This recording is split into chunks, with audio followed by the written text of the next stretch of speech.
Okay, recording is in progress. Okay, let's continue. So I'll just have a folder and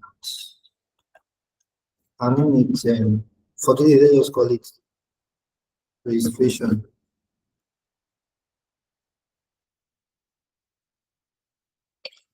Project. Okay, project T. Let's just leave it at this. I'll open it with VS Code. Later on, if we are going to turn this into a blog, we'll name it, give it a name that looks like a blog. If we name it, if it's going to be a store, we'll give it a name that looks like a store. So for now, the project is empty. I would just like to create an index file, index.html. Okay, I hope my screen is very visible. I'll just Yes, sir, but you're not audible okay. enough. I'll just have a little description of the register for now. Okay. Okay, this will be for the HTML save. I also have a style dot, how do you spell style dot CSS. Okay, and for now I'll just link it at the top. Link CSS, and I think yes, it's linked. Okay, I'm okay with this too. Let's save. Okay. So what I want to do is basically just a form.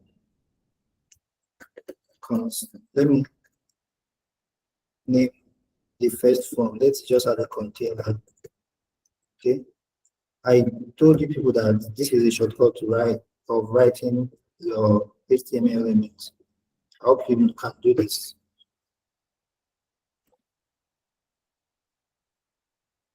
Okay, I'll have a H1. Sorry, H1 with a title of form title. Okay, today I'll use the camel case in writing of my classes and IDs from the HTML file. So I'll call this register. Okay, then the next it should be a form proper. HTML form. Actually, form is spelled like this. I'll give it an ID of register form. Sorry, registration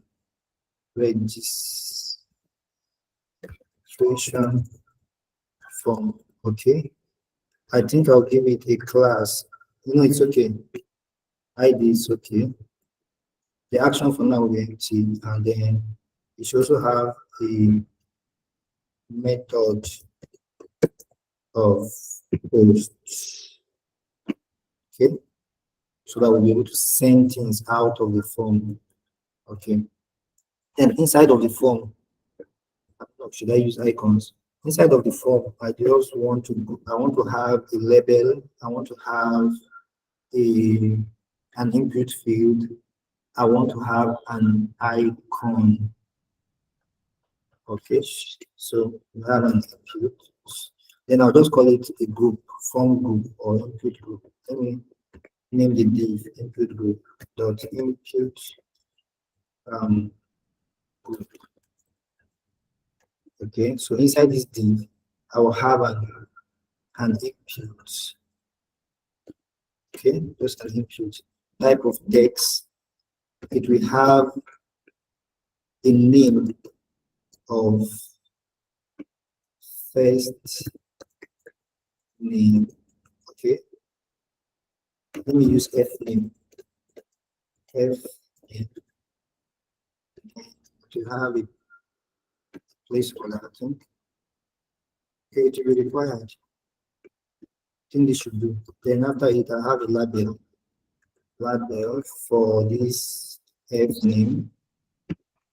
Okay, I want the label to come after the input. Icons. Should use icons. Let's proceed with this, okay? I think this is okay. Should we use icons, please? So I think it's okay. Yes, sir. Yes, sir. Yes, sir. Let's use icons so that we know how to use that too. Okay.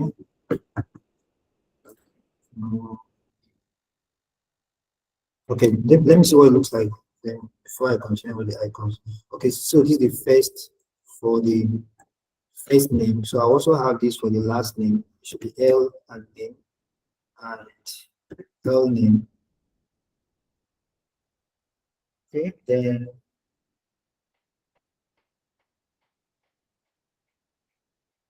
the label here should be first name. First name.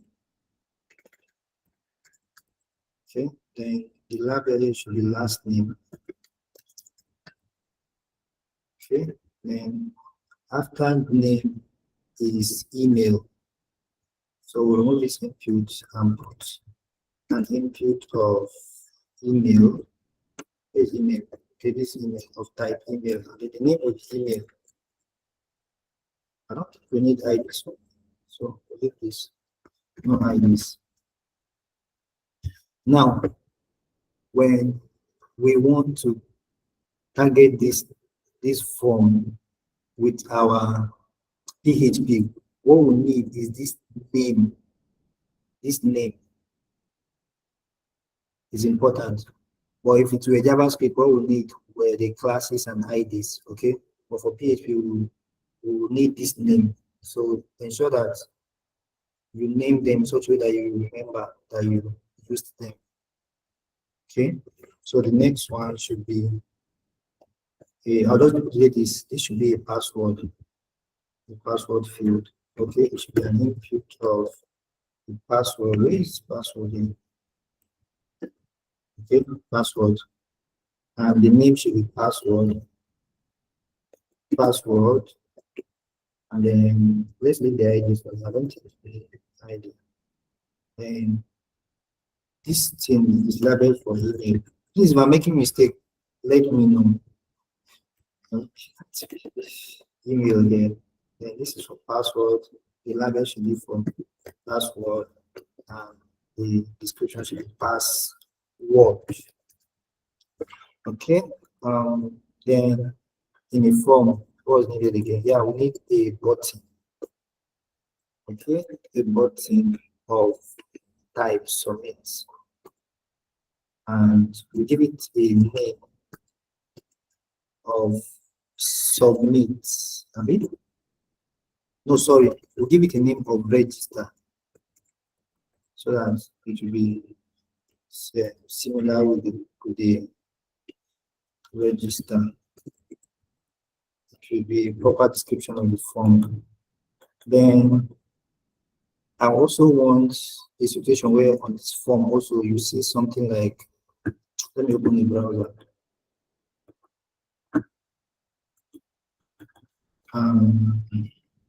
Which platform can I that has registration now?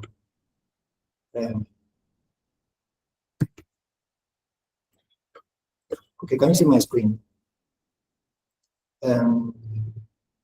Yes, sir. We can see your screen. Oh, sorry, this is not open.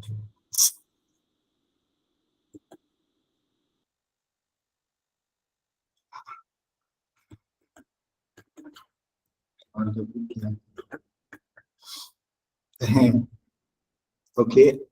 This thing is not even a perfect description. I want usually this option that is under a form. They'll say if you are not registered, click to register. That means it's a registration form. They'll say if you have already a user, click to log in. Do you understand? That small description that is usually under a form.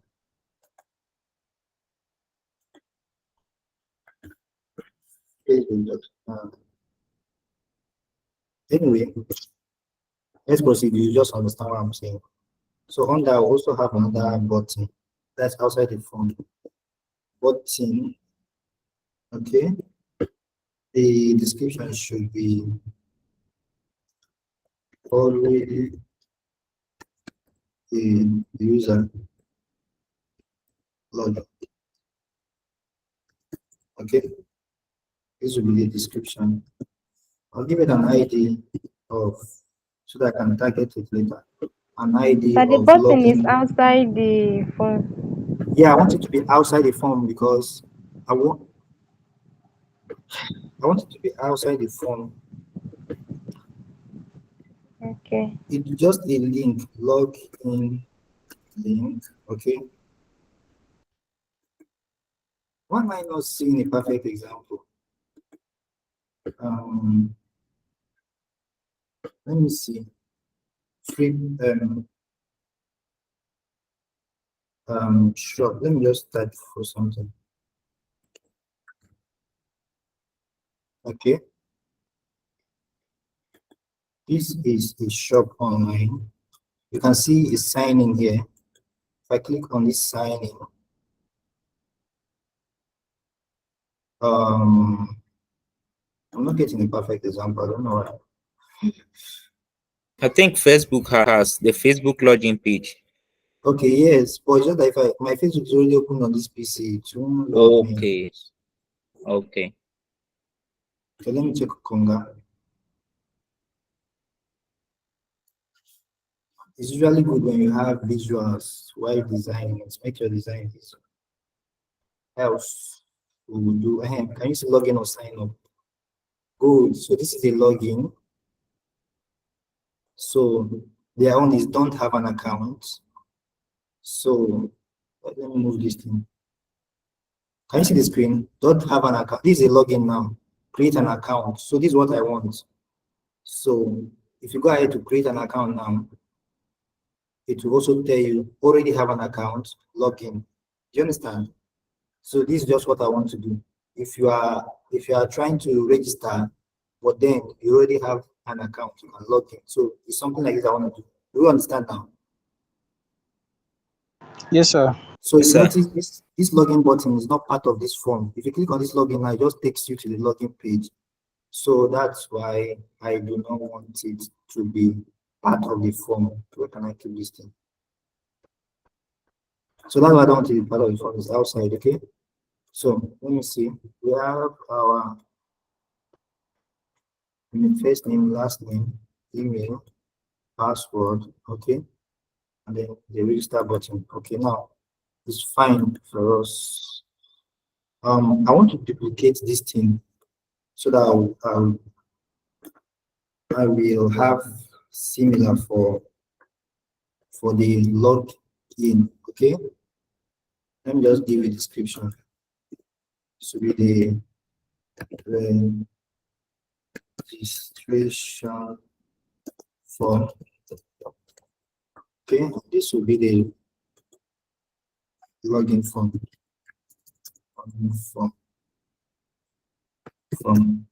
Okay, so for the login form, usually when you log in, you just need your email, your password. Yeah, and that's okay. We don't need the first name and last name, right? And then the form will be, the form ID should be log in form. Then the method should be post as usual. Yes, email, password, submit. The name of the submit should be submit. The name of the button should be log in. And then the description should be log in. Okay, then this place should be register link. Register link.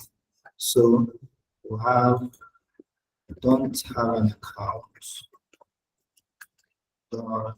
How do you spell that? Don't have an account. Don't have accounts, sign up. Yeah, and sign up or register. Okay, so okay, so I think we are cool with this. Let me save it. I will open this with our live server extension. Okay, it's open here. I want it to be opened in the Chrome tab where the meeting is on. So I'll copy that link, come to the Chrome tab and paste it. Okay, it's opened. I'll push it to the right and let's go to the left. Okay, so now I want to begin to design the forms. Okay, Sorry, sir. I wanted asking, can yes, we learn how to use specific requirements for the password input? I don't A understand. user, a system that mandates the user to have a particular format for the password, maybe 8 characters, something like that. Okay, now we're just developing now. We have not even gone far. It all depends on you. Do you understand? There are some stores you visit, and it depends on you and what you want. Do you understand? So if your system is just has to do with if security is what you prioritize in your system, then you can make sure that passwords are long, they have characters, they have uppercase and lowercase. Do you understand? So as you build, it depends on what you want. For instance, if banking applications are like that, passwords are required to be very, very strong. However, do you know Jumia.com, Konga.com? These are little Yes. online stores. They are looking for customers. They don't want to chase customers away with filling of forms. Do you understand? So even if you just give them a simple password, you accept. So it depends on what. That's for a customer now on Jumia. He does not need to have a very strong password. But maybe for one who is a vendor on Jumia, you have a very strong password. So you will specify that as you are building. Okay, maybe we should even consider that as we design this thing. So let's proceed. So, okay. Okay, so um, So the second form is still just that you can change it to login. sorry, I didn't get that. As in the name is still registered on the second form. Okay, on the okay, thank you login. very much. Thank you. Yeah. Let me fix it. The name of the second form should be login. Login, yeah. Yes, login. That's disadvantage of copying and pasting sometimes. But then you can save it time. Okay. So let's proceed. I want to select everything. So I'll try to design so that we don't write styles twice for different mobile, I'll just try to design in such a way that it will accommodate all the screens. Okay. So we go for margin. Say margin is the space outside an element. Okay. So I want everything to have margin of 0. Likewise, the margin is space inside of an item and then box sizing. Who knows what box sizing does here? Box sizing. Other box contain box. Okay, then the next thing I want to do is the body. I want to give it a simple color. Let me give it a background color of light blue. Okay, this is what. Or should I give it linear gradient? Anyway, let's proceed. Okay, so I want to select the container. Container. That's the container containing each of these forms. Okay, this is what I'm styling now. Okay, I want to ensure that, let me give it a width first. First, the width should be 100% on smaller screens, and then the maximum width should occupy it, and the large screen should be, let's use 500 pixels for a start. Okay, what again? I want to center it, so I'll get a margin of let's say 60 pixels top and bottom, and then auto left and right so that it will be centered. And what again? Let's give it a padding. A padding of 30 pixels is okay. All round. Okay. 30, no 20. Because I want the body to have a padding, a general padding of, I think 20 is okay for phone. Then this should be 30 for the, so everything will be 50. Okay, then the container, it's not taking shape yet. I want to give it a background color of white. Okay, yeah, it's taking shape now. I want to give it a border radius of 10 pixels. Okay, I want to, let me give it a shadow, box shadow or no, a box shadow of, should we little, so this is 0 first, 20 pixels, and should spread out to that 5 pixels. Okay, and then the color should be, But yeah, say what? Mama Marita. Please kindly,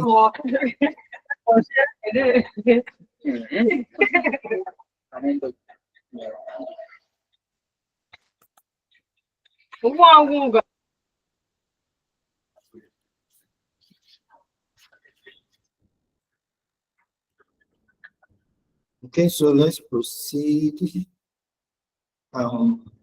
I think this is okay for the container. So the next one should be dot container, and then I think I called it form title. Title, right? Okay. I mean this one is form title. So let's give it the font size of one. Do you know how to use the rem? One rem is like 16 pixels. So let's use 2 rem.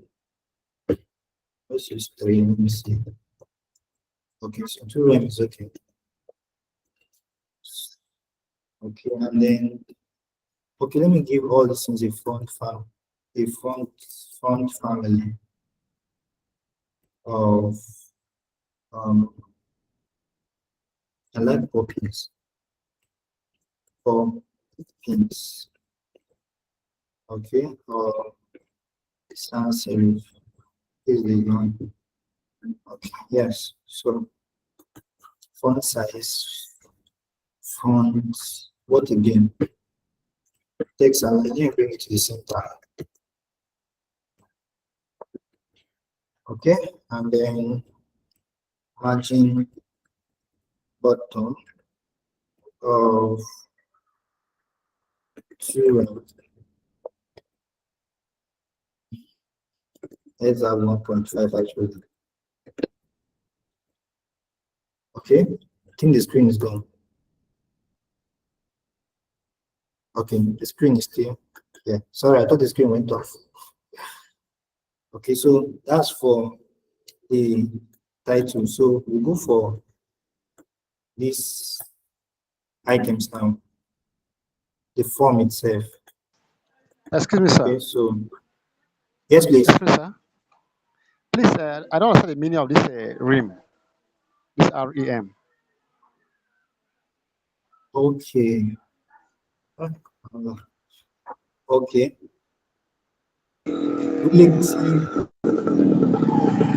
In CSS,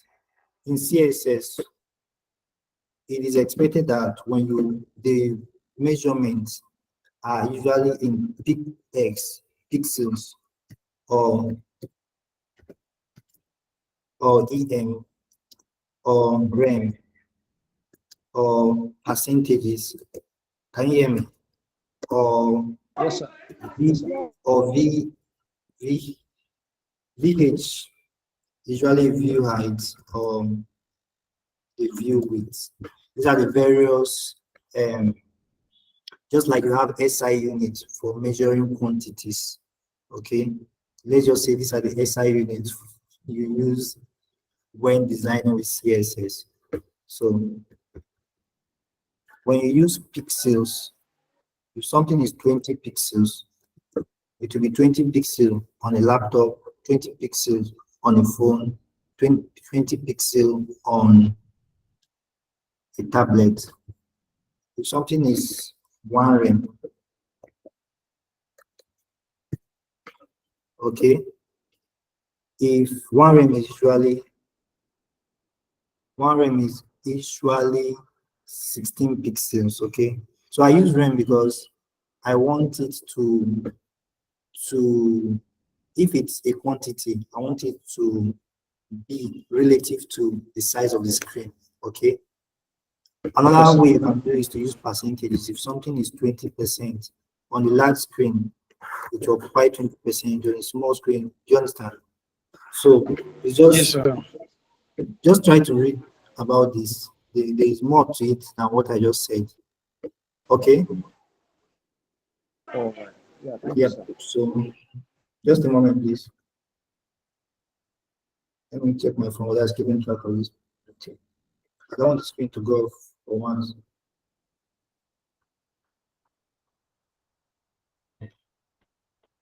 Your screen is still on, sir.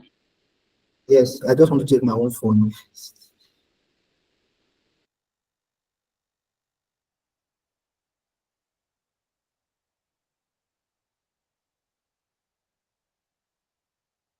Does any you did you sit for the UI UX design class?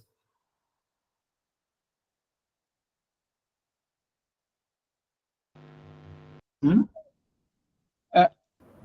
Sir, no, I did not. No, Me, I did not. no, for some of us. Okay. What? What did you say? Okay. I was wondering if somebody can help us with designing something for our next class. No.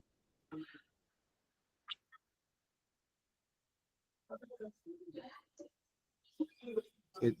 Design something. We're not hearing you. Yeah, I'm hoping that somebody can help us design something for the next class. Correct. The network is very bad. Are you sure you are not the one that cannot hear me? Anyway, let's proceed. I can hear very well, sir. Okay, that's okay. So can anybody help us design something for the next class? You know, if we have a design already like this, we look at, it's easier for us to do the things we do when we are building. And again, I was shying away from using something So please like, send this as in the chat, please. Yeah, my network okay, is bad. I'm not hearing. The team is easy. okay, sorry about that. Thank you, sir. Maybe So, you really want, so maybe you drop a kind of thing you want someone to design. So maybe everybody will design. Just pick one out of many and make use of it. How about that? okay, now no worry. Yes. All right. Yeah. Yeah. That's good. That's a good one. That's okay.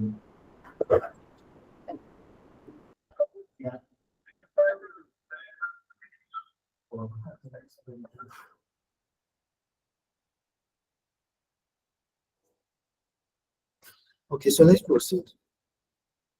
I want to design this part now, the input group. Okay, so I want that dot input group. I want it to be, I think I should begin with the link. Should be 100%. Okay, should we have anything here? I think that should be okay. Then the next is the input group, then input field.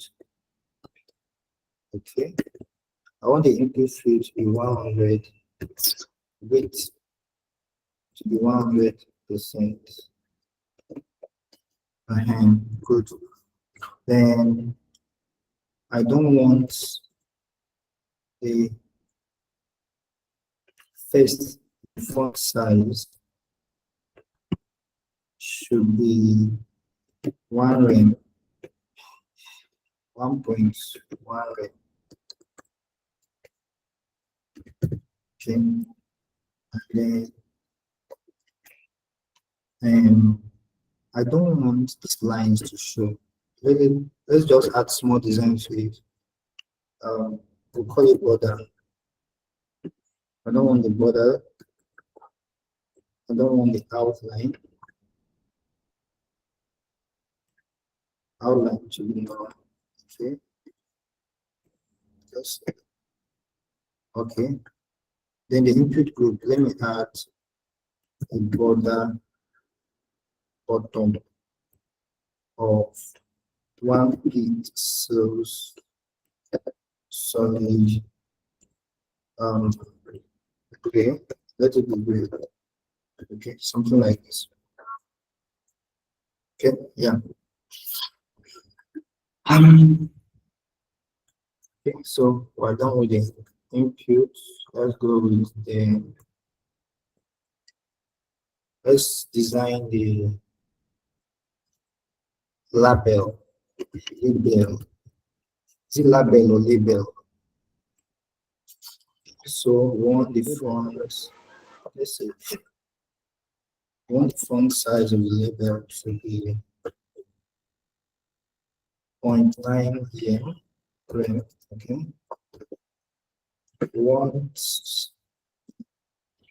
Let me do something in the form. Where is the form? This is the container. This is the after the container form title. I didn't even style the form. If form, I want to make sure the form is 100% width of the form. But it doesn't matter. What I want to do here is the text form. Excuse me, sir.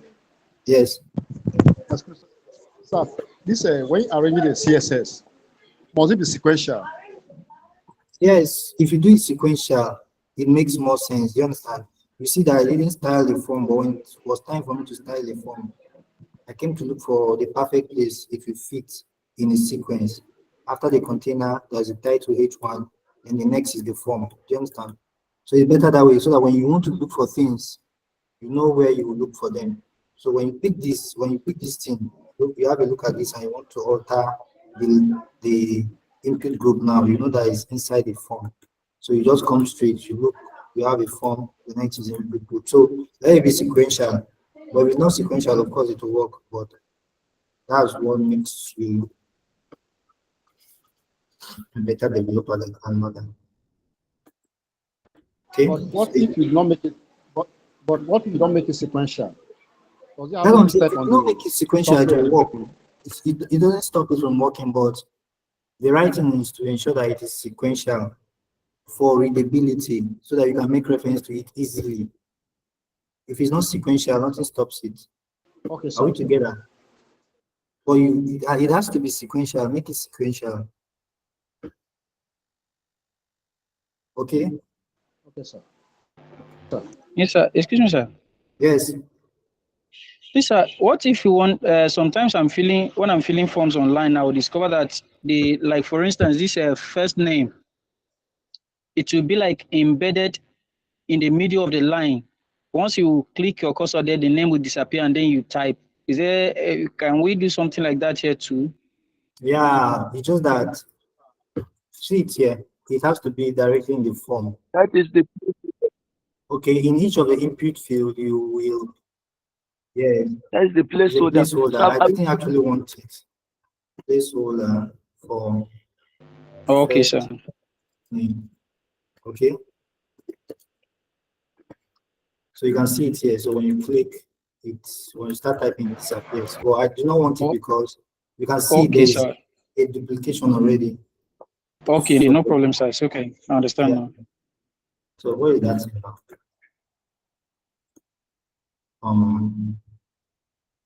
Okay, so this is it. Let me take it off. Okay, so this is where we are. Font size, okay. We are done with the label. So let me go with the buttons, okay. I want to select all the buttons generally. And first of all, let me color them. Right? Let's start with the font size of 1.1 rem. Okay. I'll give them a padding. I'll give them a margin first.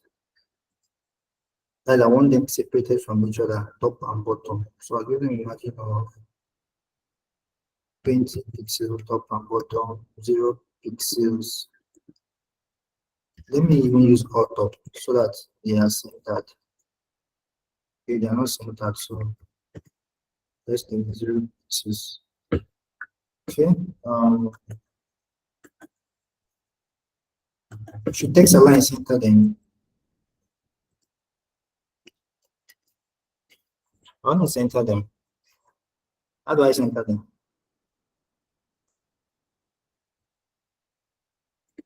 Okay, anyway, let's continue. Padding of, let me give it 10 pixels. Top and bottom, then 25 pixels left and right. Let's have the background color of black. Cool. And then we'll have the text color inside of it. Okay, it's fine. Let's take off the border of none, outline of none. Yeah, none actually. Okay, it's fine now. What again should we do to it? Make it fine. Border radius of, let me see, 10 pixels. Okay, it's fine too. What else again? The font size, the text transform of capitalize. Okay.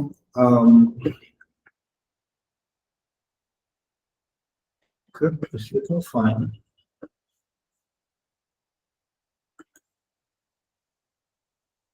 Voting form. Let me give this form the width of 100%. I think that's why that's this button auto is not working. Why is this not working?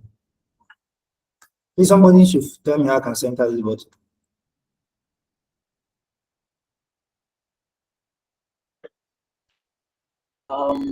Maybe you should try.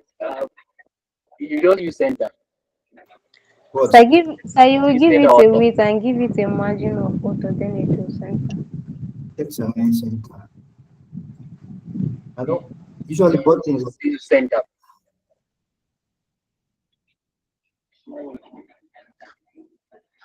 Or button align center. What? Yes, Center line margin. or center Is it not line. margin? Okay. Yeah, this is a margin. So give it width in percent, or you will make it a display of block because it's an inline, so it's not taking the width. That's why it's not centering. Okay. Like you give me the margin left. Margin left. Bado, Yeah. that lady, well done. Okay, so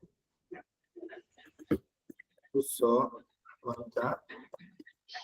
Okay, looks fine. Okay, now this one with the I want to make this one with the ID just a. I think I gave it an ID. Okay, the register link and the register link and the log in link, right? the 12. I want the background.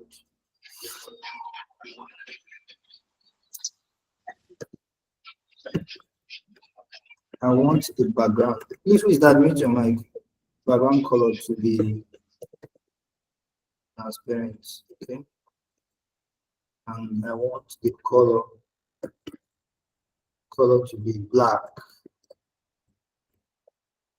Okay, so increase it. I think it's okay. Like this. Okay, so okay. John. Okay, so okay. Let's give some margin between these input groups. The input group, I want the margin bottom. Margin bottom of full red. Let me see. Yeah, that's too much. 1.5. Let me see, Johnson. Okay. Yeah. Sorry, so I think it's okay. And the restart button. I think this should be okay, right? Sir? Should this be okay? Yes, Yes, sir. sir. Yes, sir. That's okay. But can you add something to that register button? I should add some. Hello? I should add some.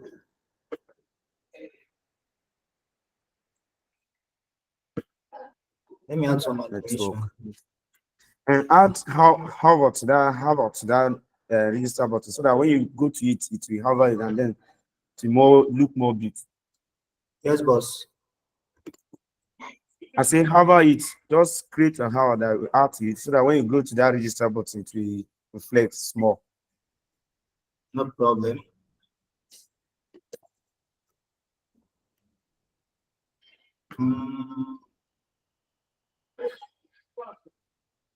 Let me rotate this by 10 degrees. Sorry, I think this degree like this. Ah, that's too much.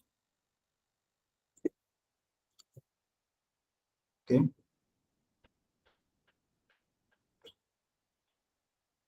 Should this be okay? Sorry, sir. Yes, please. How about using a hover now? This Just over to now. reflect small. Can't you That one is a type of hover now. That one use a pseudo selector. Can you see the screen here? I'm seeing it. Just use a different color, small or transparent, so that when you go to it, you just be transparent, small. Okay, it's okay. Let's change the background color to. Let me just change the opacity to. Yeah, either opacity or just transparent. Something like that. You can remove that rotate, because that one is shaking the whole thing. It's not even. Okay, you don't want it to shake the whole thing. No, it's not beautiful like that. That opacity is okay. Is okay now. Yeah, very okay now.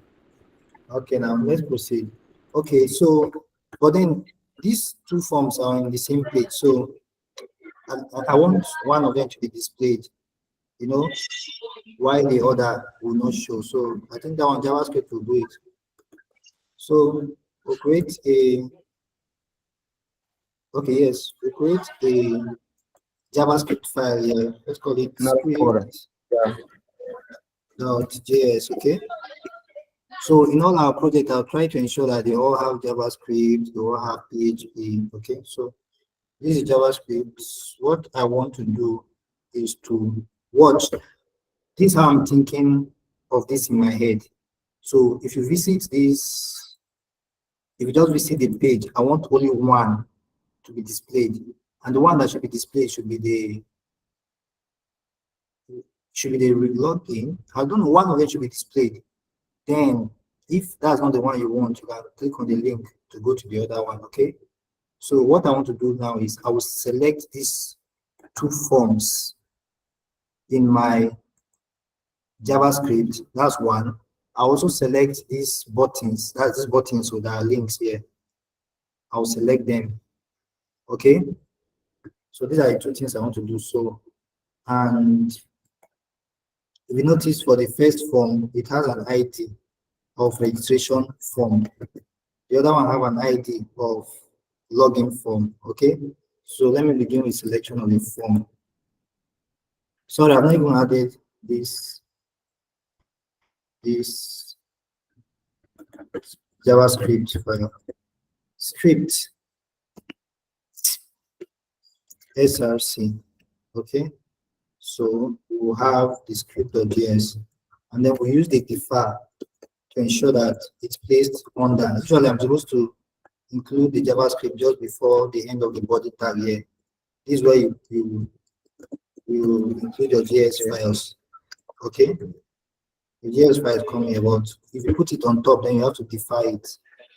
Are we together? Yes. So let me see. Okay, it's properly linked. So let's continue. Okay, so first I want to, when you are selecting HTML element, they are constant, that should not change. So they should be constant. The first one should be registration form EL. You understand? That's for me. This helps me. The EL here helps to tell me that it's actually a form element. Okay. So document dot query. We used query selector the last time. So dot get element by ID.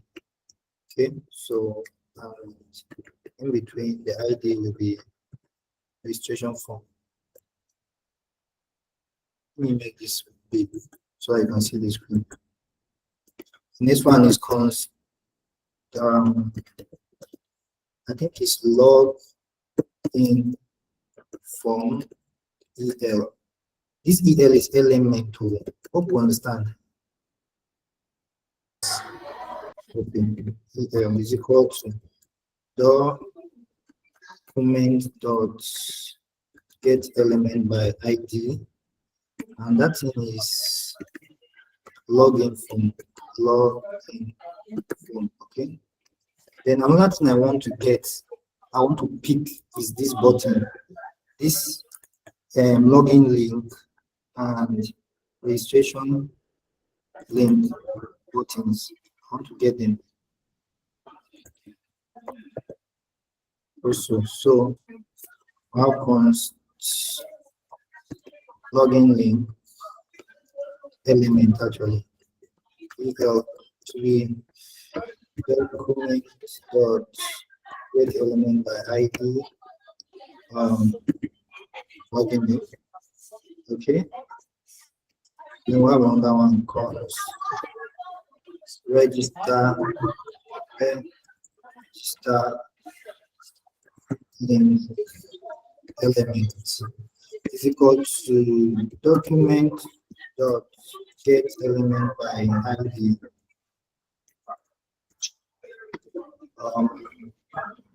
the ID. Please let me have a look at it.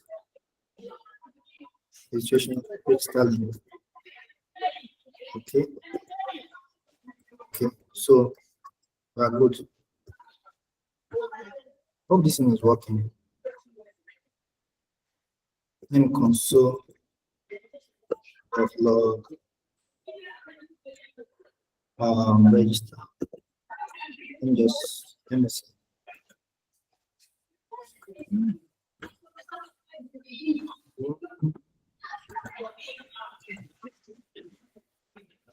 Okay, can see it logged out here, right? So simply means our JavaScript is working. So since we're working with JavaScript, let's continue. Hope my screen is visible. This one, nobody is responding. Hello. Hi. Okay, good. I can see your screen, sir. It's my own phone like this thing. Okay, so let's proceed. Now, what I want to do is I want to hide one of these form by default. Okay, so let me hide the login form so that the register form will be the one visible. So this is the login form here, element that selects it. I will just login form dot I'll give it a style and dot style dot display. I'll give it a display of none. Are we together? Okay. Okay, what's happening? Okay, sorry, I've selected the wrong thing. Login form. The total ID. Okay, it's okay. Is the container, please? Container, yes. Is the container? Let me just give it an ID. For the login, ID should be login container. Okay, and then I'll do the same for this. ID should be register container. Are we together? So let me fix this thing properly. This should be login container. Why this one should be register? It should be register container. Okay, so when I save now, okay, so you can see the login container now is not visible, right?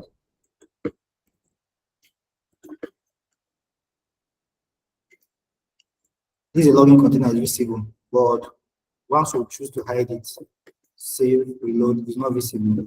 Now, what I want now is, if you come to register, fine. If you just want to register, it's fine. But if you don't want to register, you click on the login, then it should take you. It should take away the register form and then bring in the login form. So that's what I want to do. So how should I do that now? Okay. Now this is what we'll do. This is a login link. That's this one here. So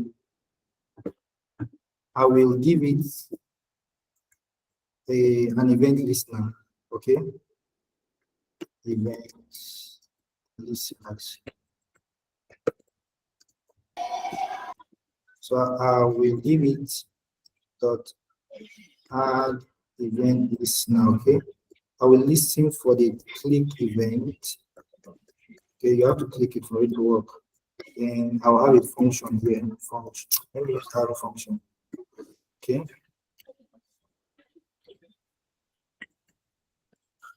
Okay. So when you click this link, first of all, if you click this link first, I want this register container to disappear. And this is the register form element. I'll bring it here. Dot style dot display will equal to none. Okay, then immediately I will bring the login form. This is a login form. The display was none before. Let me duplicate it, bring one down here. Then I will make it display now. Let's say block. Okay, then let me see. Okay, can we see? Good. That works. Hello? Yes. Okay. Hello, sir. Yes, please. Hello, sir. Yes, please. Why did you use the parameter that E? Why do you use it? Okay, just because if you might want to handle other events, there are so many events. There are so many events captured in the browser. Do you understand? And you want to use them, you want to access them. For instance, if I want to prevent the form from submitting by default, I need an event. Do you understand? I need to listen to an event. Here we'll be listening to an event. Are we together? Anything you do not understand, please read further. This is an event, okay? Let me see if I can. Every time I say, I will.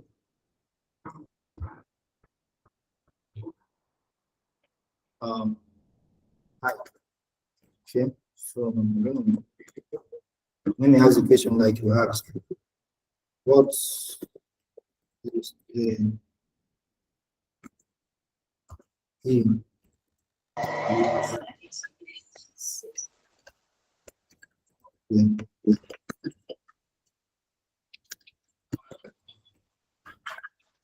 Okay, so you can see it gives you more information. Where is it? Anyway, just use AI to solve for this. Then Mentally, this to what am I equal? This and then I want to be it's somewhat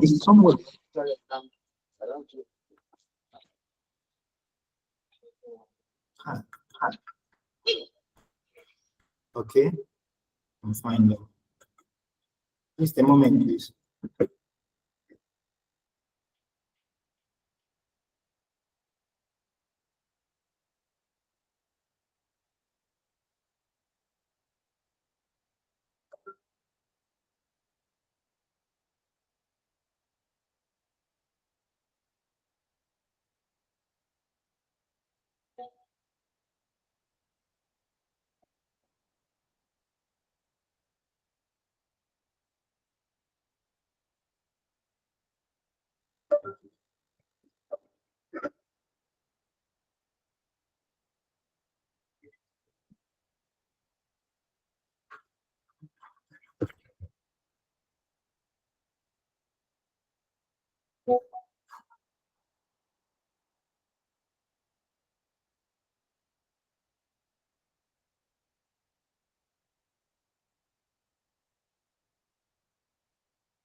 What's going on? Please just hold on a moment, please.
It's only the login page that is showing on my screen, nothing else. Am I the only one experiencing it? Our teacher has taken a break. He's doing something. He said he'll be back shortly. It's like there is an error somewhere. I'm not getting any sound here too. Chief, you are not alone. It's all right. It's all right. Small patience. Welcome back. December.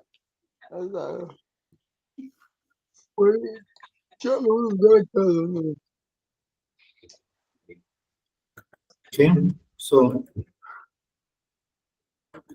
let me take this backward. Okay, so we'll repeat the same thing just to be able to do the same when you click here. Currently, when you click it, it doesn't do anything. Okay, so remember when I refresh, you click, it goes. So we'll repeat the same. Are we together? Yes. Okay, it's very, very Yes, similar. together. It's very, very similar. It's not difficult. Can someone tell me what I should do? Yeah, just copy and paste now. Then you change the other side of it. Okay. Copy and paste. The same event history. And paste. Okay. So this one now is login. You change the login. Okay. You are listening not to the login again. You change it to register page. So that login EL, you change it to register EL.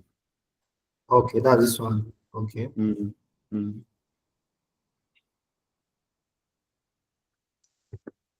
What else again will I change? And then you swap this one. The other one will be none, and this one will be blocked. The opposite of it. I think it will work. Okay. Registration, register EL. And I should swap this one. Okay. The login form that is showing now should display none. Then the registration form that is not should be blocked. I think that's how I think. Okay. It makes more sense. Okay, so let's see. Do we agree with him? Yes. Yes, in a way. Let me try it. So if you click on this, login is up. You click on this, the register is up. Click on this login, click on this register. Okay, fine, it's fine. It's working as expected. So we will now proceed, okay, to see how we can collect these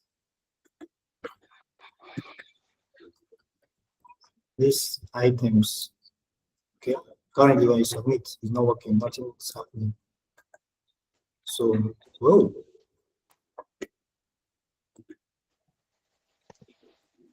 5,000.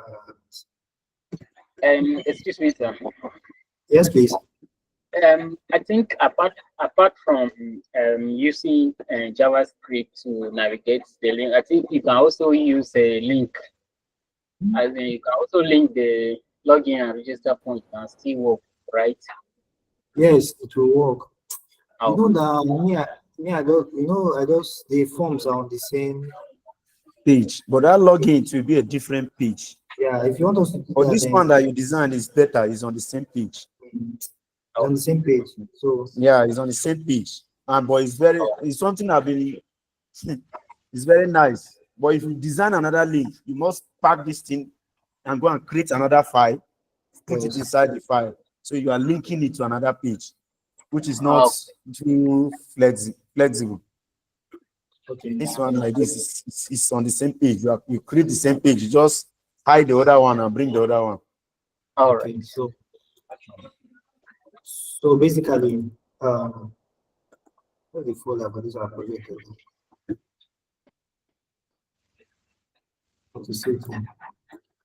So basically, all that we have said is correct. You can do it whatever way you want. But for now, this is how I'm choosing to go about it. Open with Chrome. So now I want a Chrome again. Okay, sorry. Live server. Go live again. Let's have a look at it properly before we proceed. So this is it. Login, register, login. So what I want now is to use PHP to collect this user inputs. Okay. Use PHP to collect this user input for the registration, save them in a database, and then when someone comes to log in, we also go to the database, check whether the credential submitted here is in the database. If it's in the database, then we'll log the person into a particular page. Are we together? Yes. Okay. So that's what we're going to do. So to do that, I am going to. Okay, I say we didn't use fonts again. Let's proceed anyway. I'm going to close this. So to do that, remember that PHP project have to work with a server. Let me close this slide. Server in VS Code. It has to work with a server, and we did say that we need your ZAR. Okay. First of all, we'll start the Apache. Okay. I'll start my SQL because I want to work with databases. Oh my goodness.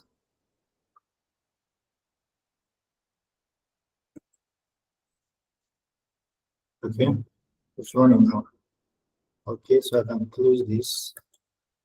Now, remember I said that for each of the projects you do in PHP. Sorry, sir, but your tab is running with errors now. No. It's no longer running. Watch. Is it not going to affect this thing? It's not running with errors. Well, let me open it again. Exam control panel. Exam.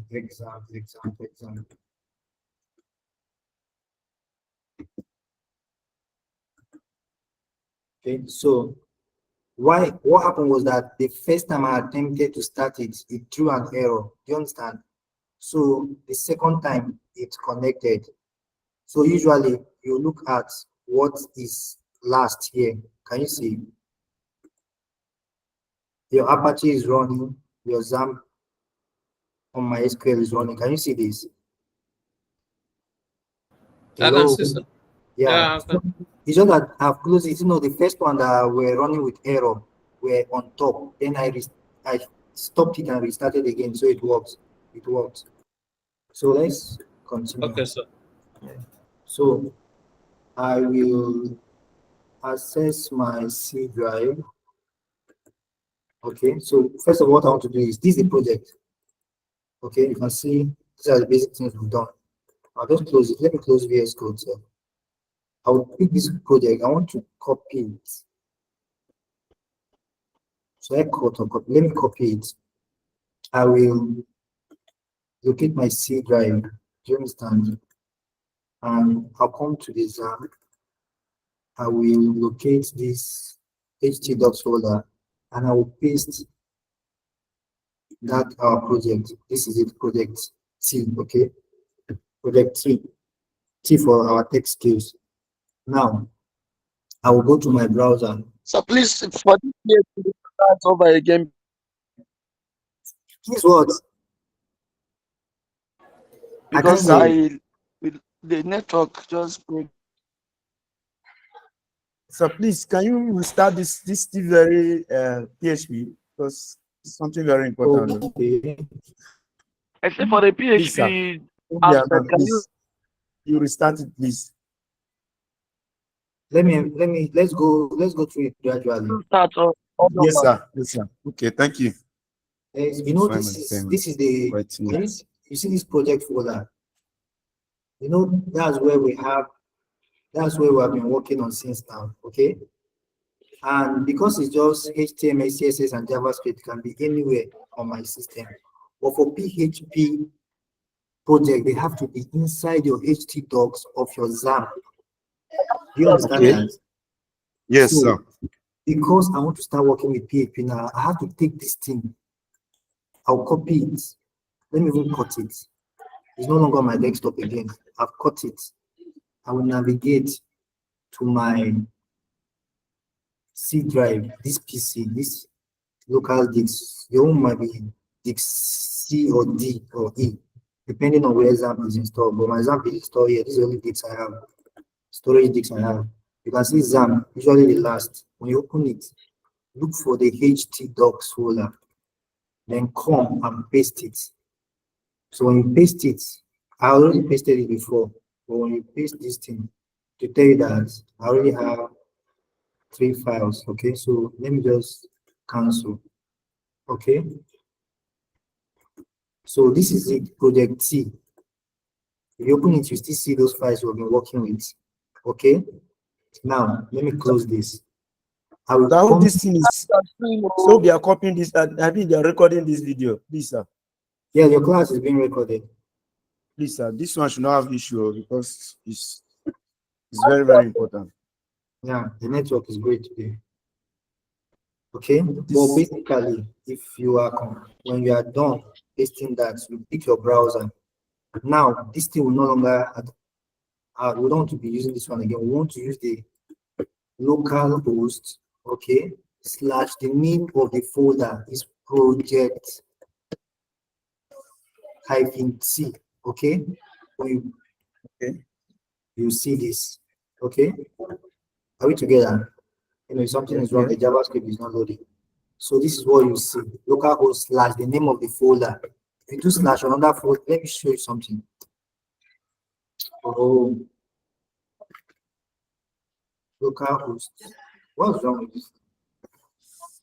Localhost. Okay, fine. Just go. Anyway, if I want to slash another folder that I have so that you understand.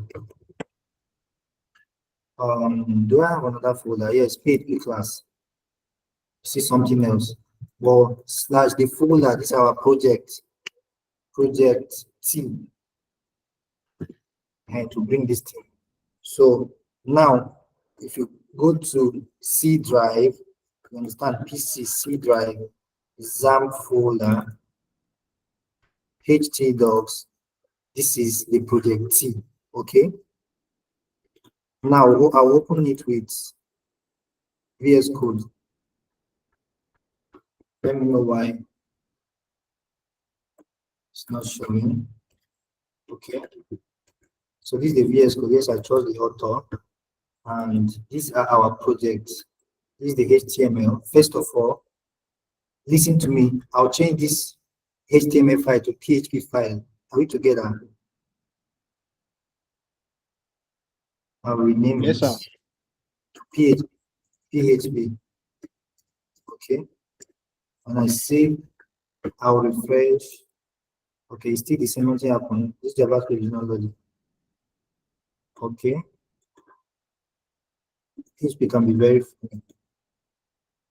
Okay, let me, but the CSS is loading. This is a JavaScript file. Let me begin from the root dot slash script.js. Let me refresh. Okay.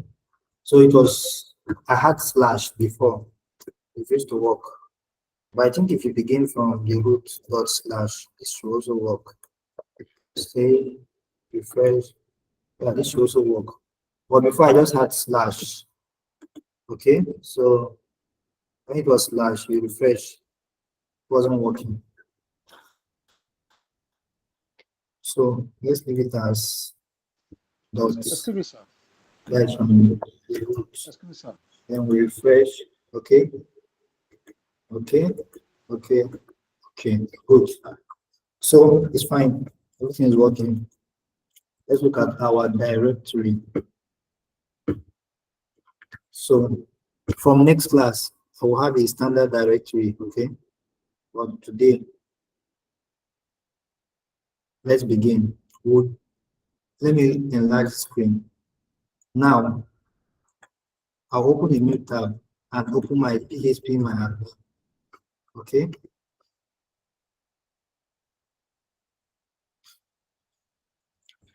Once it loads up, I will create a database and name it the name of this our project. Then inside the database, I'll create a table for this our users. Okay. So this was big tech, what we use that time. But now I will need a new database. I'll just do new. The database name should be project underscore T. Okay. Okay. Then I'll go create. The database is created. You can see it here. I hope you are with me. Excuse me, sir. Good.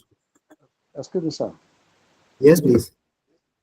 Yeah, when you create this new database, you have to create a new database. Yes. Like what if the name of the project is just a single name, as in just a name, without a hyphen or another code? What will be the last? Look at my databases. One is Cynthia. One is like it can just be a single name, fine. You understand? But I don't want to write something like, I don't like doing something like my thing. Once is a word, try to separate it. Do you understand? So separate it. And when you're working with databases, use underscore preferably. I noticed that is a convention used. You can see this thing belongs to, this one belongs to MySQL itself. You can see it has performance schema, performance underscore schema, information underscore schema. PHP generally use underscore too, mostly. That's the snake case, right? Anyway, let's proceed. So I have a database. So inside this database, I'll create a table. But let's have a look at our register. So we need a table that can accommodate first name, last name, email, passwords. Are we together? So this is 1 column, 2, 3, 4. Then we'll have an ID, that's 5. Are we together? So Sir, the, interesting. the table name now, I'll call it users. Okay? So that when we come tomorrow and we decide to step up this project to be a blog, I also have a table that will be blog, that will keep blogs. If it's that is a shop, I'll have a table called products that will keep track of products. If it's that it's going to be a book, a book archive or bookstore or something, I have a table called books. You understand? But for now, let's have these users, okay? And then if we have 5 columns, then I'll go ahead to create. So if you notice today, we are not creating with PHP codes, we are creating practically. Now it has presented an interface. The first one will just be an ID, okay? This will be, okay, I have something first name here already.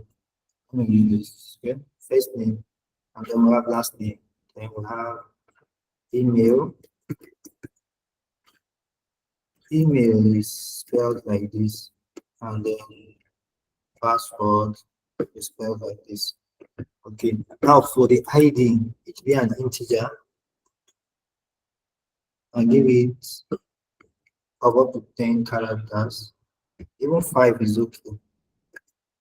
Now, this is another thing again. When you are building databases, this, can you hear me? Yes, sir. Can hear you, sir. Yes, we Can can hear you- you. Yes, we can. Now, usually what people do here is to just do something like 255, 255, 255, 255, right? For mostly all of them. And yeah, 255. And then this will be voucher. This will be voucher.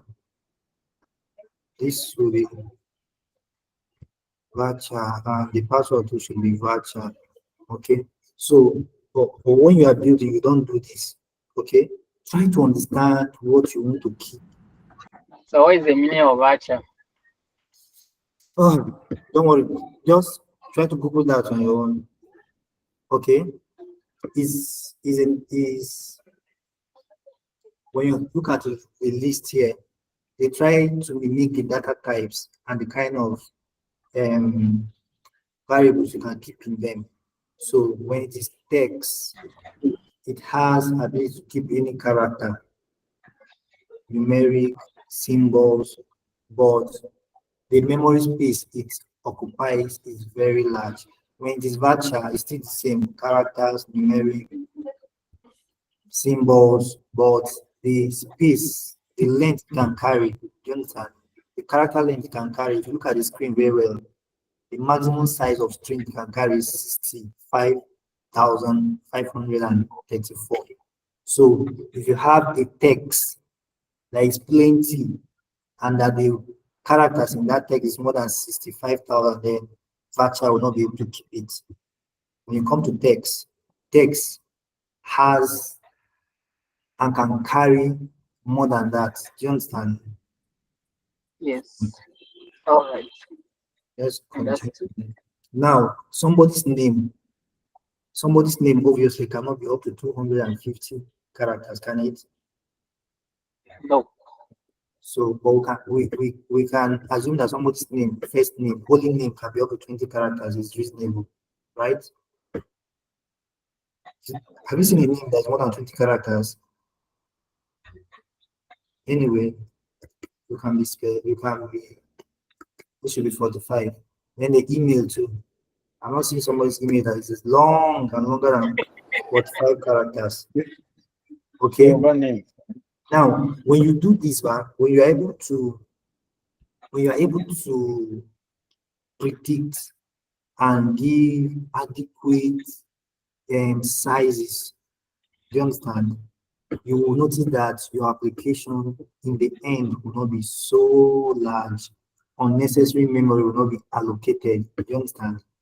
So the ID here if the ID space is 10, it simply means you can have up to 10 values, 1, 2, 3, 4, 5, 6, 7, 8, 9. And this is how many? This is 300, 3 million. This is billion. So I don't think we'll have up to users that are up to 10 billion, because the ID will increase one after the other. So it can be reasonable. Even this 10 cell that we have is still much. So the password you can leave the password to be this long because you could be encrypting it.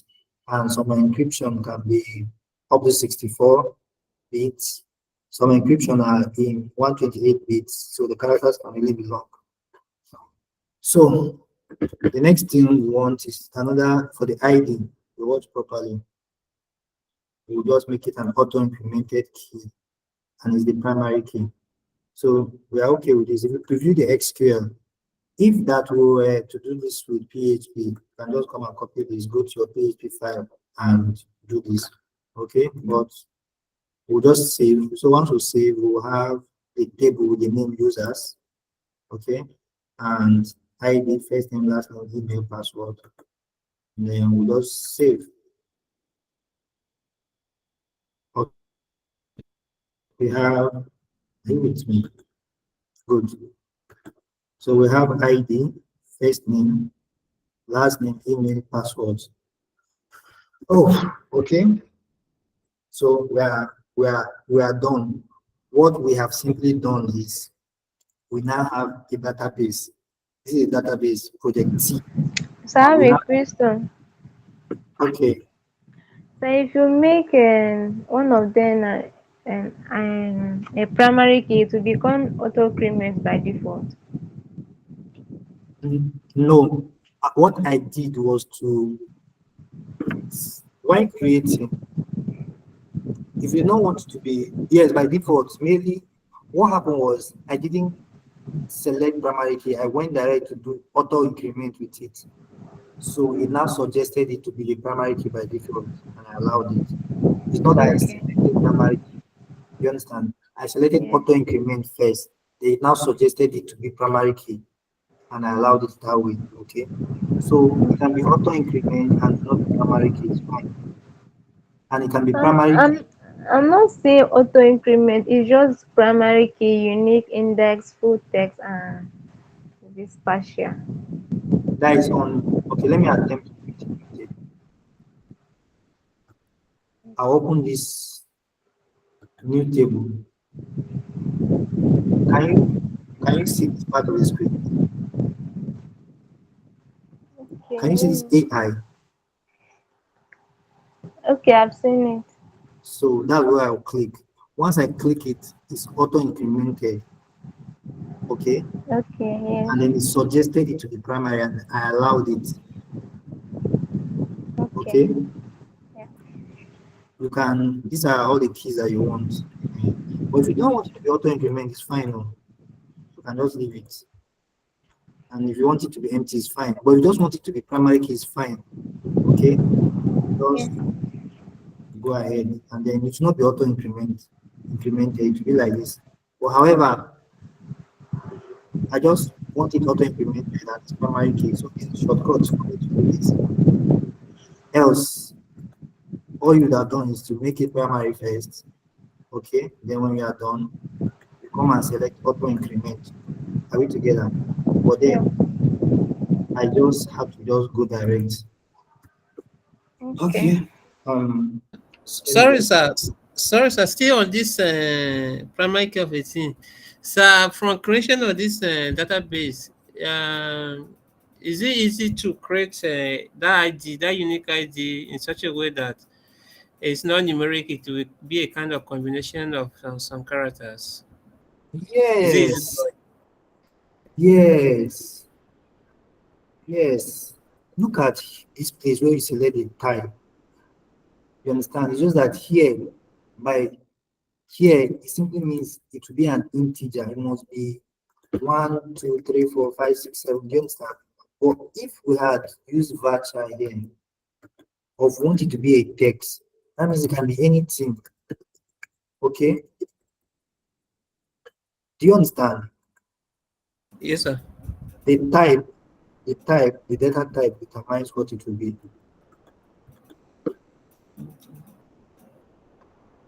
Do you understand me? Not clear, sir. Hold on. Look at this Okay. screen very well. At this place, we select the type of. Let me open this menu. This one is taking our time now. But it's important you understand this before we proceed. This thing does not even give. Now, if you notice, I've created this one. That's why you can see the type here. You can see that for this is integer, for this one is varchar.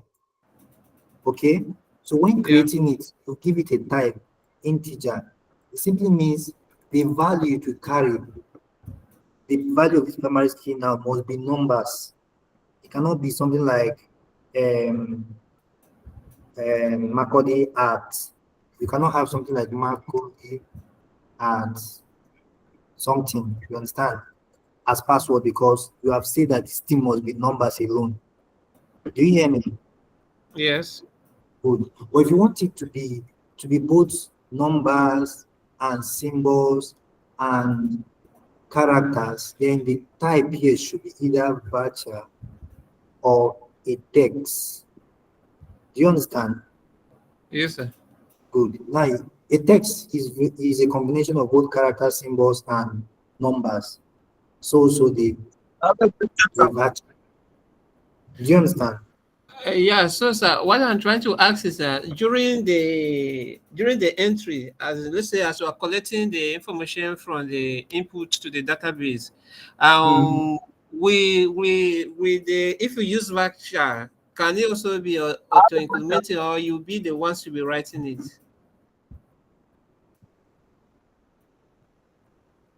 Okay. Now, listen, if you use varchar, it cannot auto-increment because you Okay. cannot increment characters.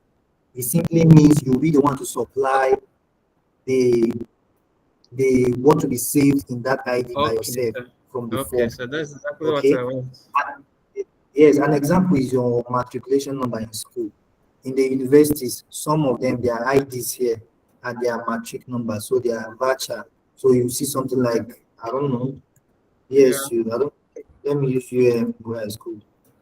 Slash I don't know something like this Okay. slash UA. Okay, Yes, sir. so it be something like this. Then that means when you are collecting the form, or whenever you make entries into the database, you must supply it. Okay, but even though you are going to have your own, even though you are going to have your own this thing, your own unique keys, it's good that you still have an ID. You can have your own as mat number, matric underscore number or number. Okay, you have a matric number that can be vital and it can be this long. Okay, you can make it here unique. Where is it? You can make it your primary. So is this place? Just a moment, please. Hello? Yeah, absolutely. Hey, no. Thank you.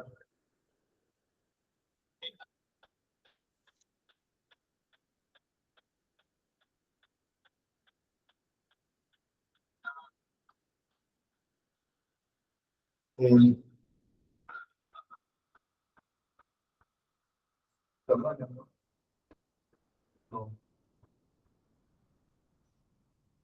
so basically, you would do something like unique here, okay?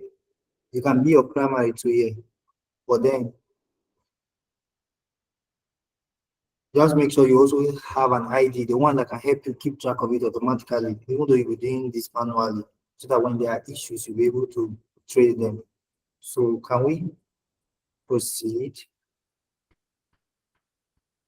So let me Yes, sir. just cancel this. So basically, what we have achieved is to have a database project T with the table users. You see, I keep insisting that we have a database because it's important. You are going to point to this. When you are working with your PHP. Okay. Okay.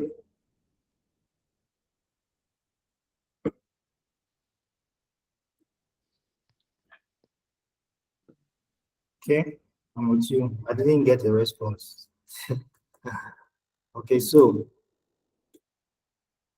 we will have a PHP file in our database called register for now. Okay.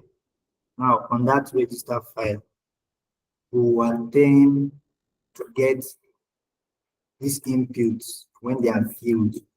We pick them. Okay. Then when we pick them, we will do something to with it. What will we do with it? We'll send it to database. Then if it is that the person is trying to log in, then the person fix this and pick some password. What will we do? We'll pick this thing also behind the scene with PHP. We'll go to the database, go and check if the person exists. Okay? If the person exists, it's fine. Then we'll log this user in to somewhere. So we'll create a file called our homepage where if users are successfully in, they'll land there. Okay, so we're able to achieve that for today. We'll pause for this PHP class. Okay, we'll digest it. It's small. Once you understand it, it makes it easy for you to go to the next phase. Are we together? So this is what we'll do. I just said we'll create a PHP file behind the scene. Okay, I want us to just meditate, reflect on it, even if it's for 1 minute. Huh? We'll create a Yes. PHP file behind this. I mean, these are VS Code. Here, all these ones are just pertaining our previous, what we have done before. But now we'll create a new PHP file. Okay. Okay, that file will just handle the form submission. Okay. And then we'll get details here, we'll send to the database so that we'll come to the database, we'll see what we have saved. Okay. Then if it shows, then it simply means it has worked. Then we'll try to pick from here again to compare when somebody try to log in, and then we'll log a person in into a screen or wherever I want to take him to. Okay. Yes. So just 5 minutes. Let's meditate on this. 5 minutes. This 12:05. By 12:10, we'll continue with it. If you have any question to by 12:10 to we'll answer your question before we proceed. So just 5 minutes. Okay. So I then while we are reasoning it, if you want to use icons, sorry, I don't know how I forgot about it. So the last time we used icons 8. So usually what I do is to try to download these icons that I want to use. But since we've not used icons, we'll leave it. But if you want to use icon by yourself, just search for icons for I'm supposed to allow you meditate for web development. So you see plenty. You can use flat icons, you can use icon scout, you can use icons 8. I use icons 8 a lot. Even flat icons sometimes. There's font awesome too. Font awesome. Okay. This font awesome. So any of them you can use. That's for the form. I wanted to include the icon here. It will be before the email, before the password, before first name here, an icon, before last name, before email. That's where I wanted to include. But nevertheless, okay. So let's just meditate on what I said. Yeah. Yes, please let's answer our question by 12:10. Togo. Let me get water, please. My throat is getting dry. 12:10. So in 3 minutes time.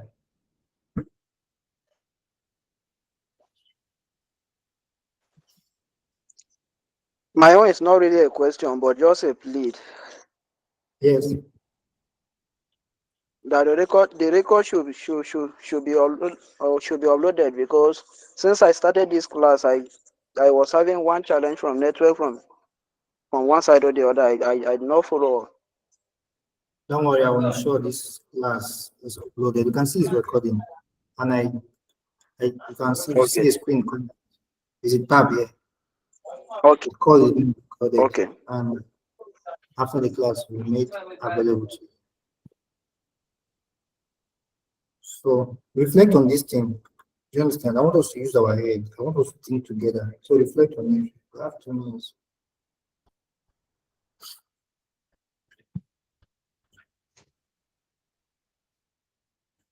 Let me get some water.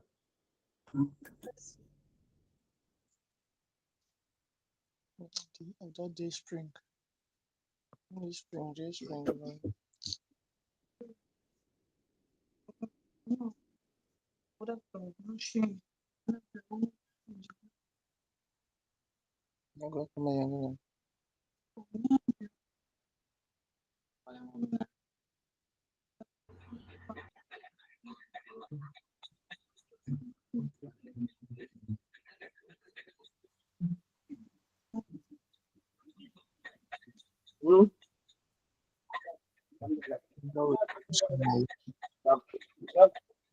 That's solo.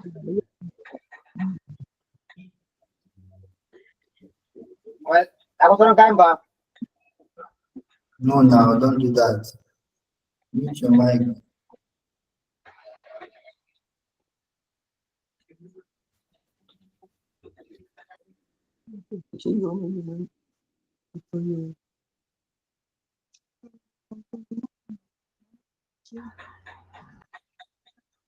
Solomon, don't forget your camera is on.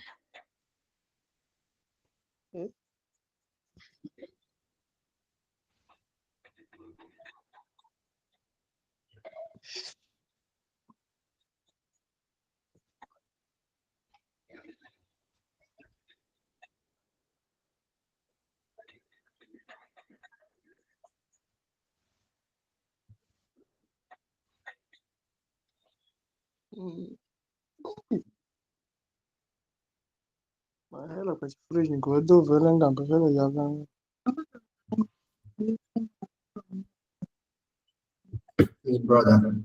Don't want to mute his mic.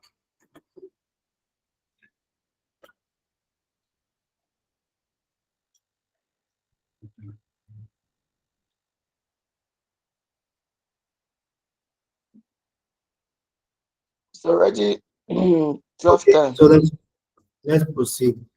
Solomon, you're always running. Let's proceed, okay? So let me return the screen. Okay, so what I want to do here first is I have a file called register.php. Okay, now this register.php, when you come to the index.php and the form action, can you hear me? The form action here should point to register.php. Okay, this is where it should point to. Then in register.php, let me begin with this PHP,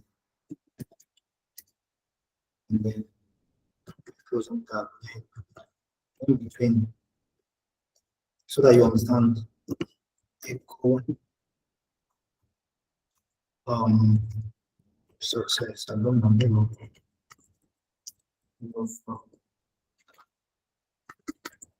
Form, okay, and I'll end it. So let me try so that you see. So the form action here, whenever you submit this form, hit submit. You should just reference this. You should go to this file, okay? So when you refresh and do register, I have to fill this.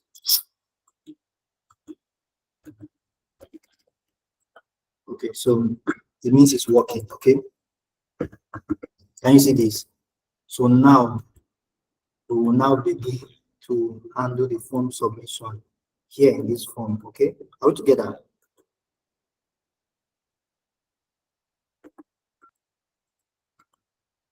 Is anybody with me?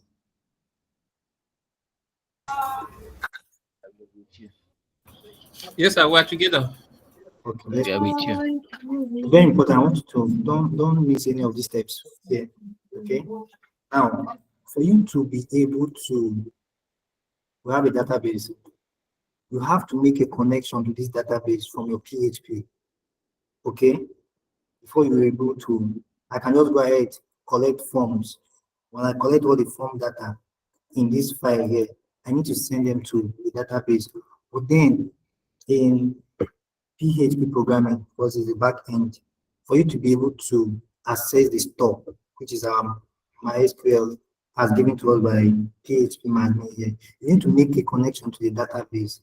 So this is the right way to do it. You have a special file for that connection.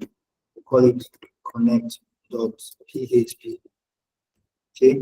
Now, what's inside this connect? Just let me open PHP. Okay. And I close PHP. Now, in between here, I will have my configuration variables. How do you spell variables? Variables. Okay. That's one. Then I'm going to connect to the database. Yes. Okay. That's two. I'm going to check if it is connected. How do you spell check? I'm going to check for the connection. Okay. That's if it is successful or not. Then some other times you can even close the connection when you are done. Let's leave that. So these are the three things I want to do here. And the variables you use to connect your database are three and can be four in some instances. Are we together? So the first one is that you have to know the host.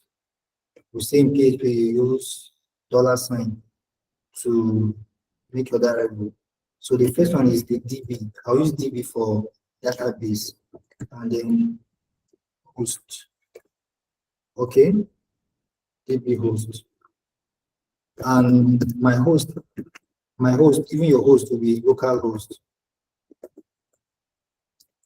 Okay, because this thing is locally in your machine. Now, if it is that this project is hosted like, let me give an instance.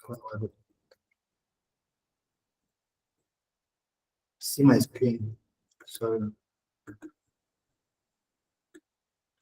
Anyway, I don't know how to give you the data. Anyway, if this thing were not in your machine, if this were not on my PC, on my production machine, it would be where you have hosted it. It might be on www.myschool.com. Okay, this should be your host. But since me is my machine, do you understand the difference? What this host means now?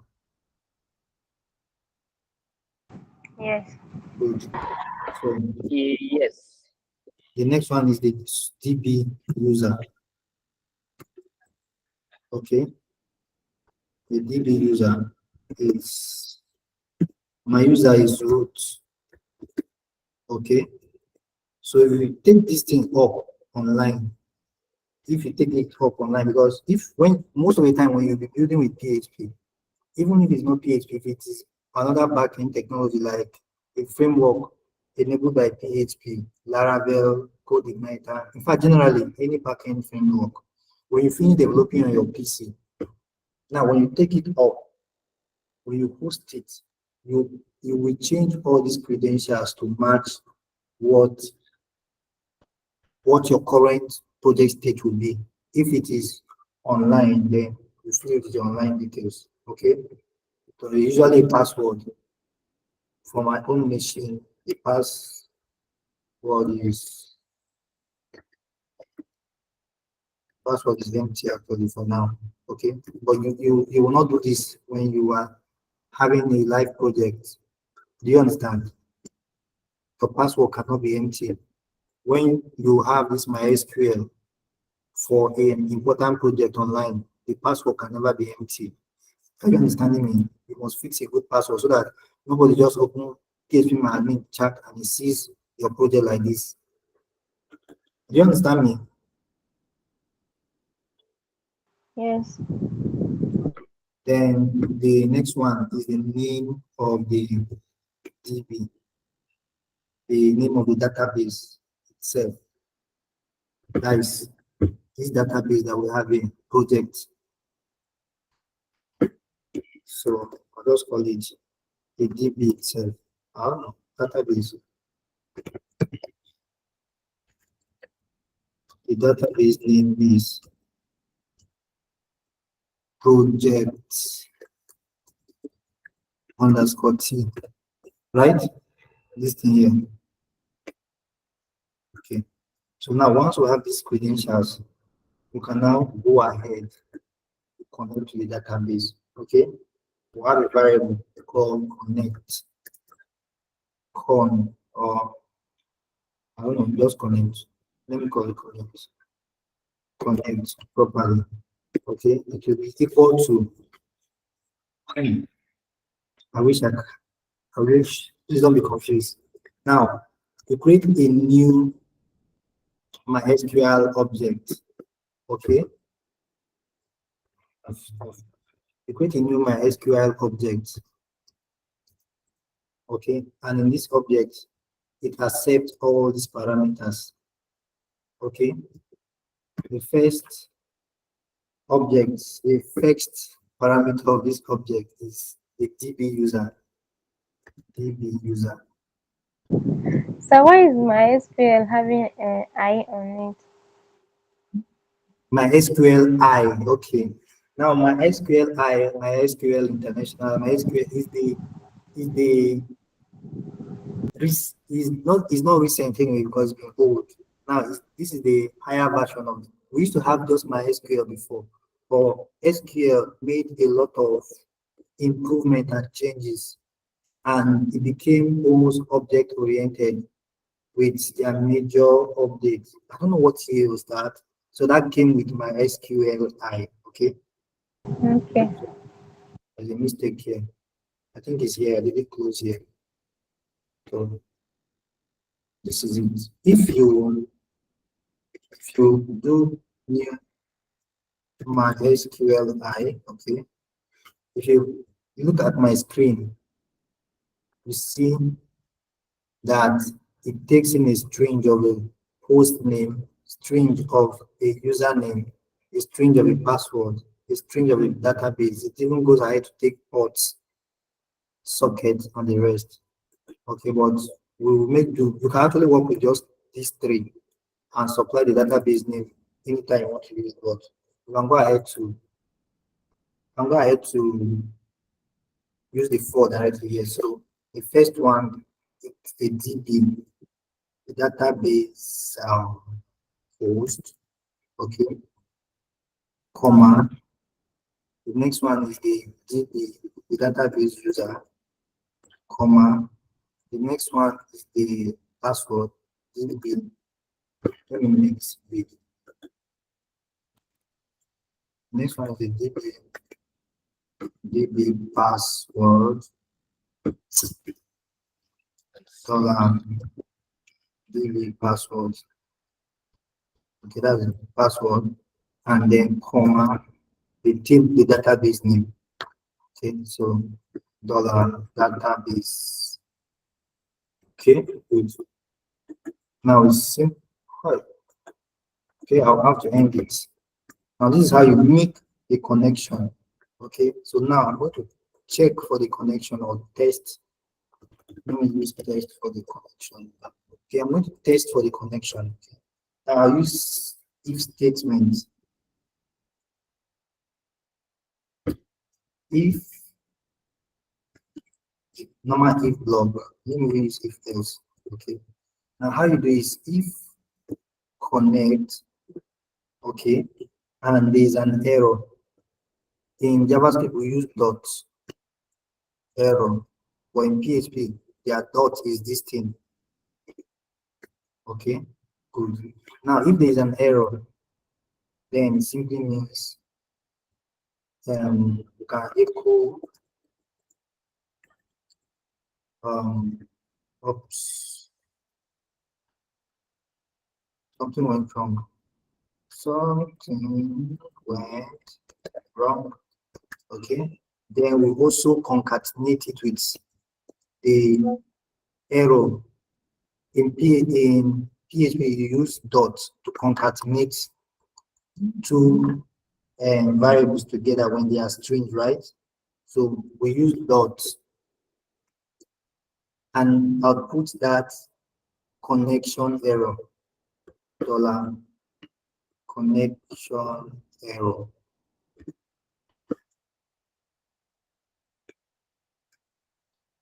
Sorry. Yes. Dot connection. This is the error itself. We just output it. Dot connect and then connects error. Okay, we end it. So it simply means there's an error. Else we just echo. It's not the echo. Also echo connected to the database successfully. Okay, and then we end. We close this. Now, I will save this. If you open the project, in this file, this register file, I'm going to include it. Include and inside of it connect.php. So remember, this connect.php is what I'm including here. Okay.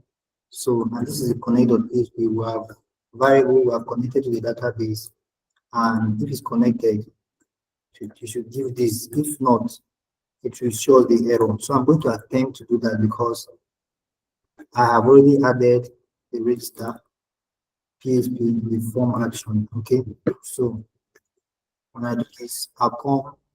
Let me close this thing so I open. I'll come to our local host. Yes, I'll refresh this, and then I will attempt to fill it with something. I will register. You can see this connection to the database is successful. Okay, can you hear me? Do you understand? Yes. We're hearing you, sir.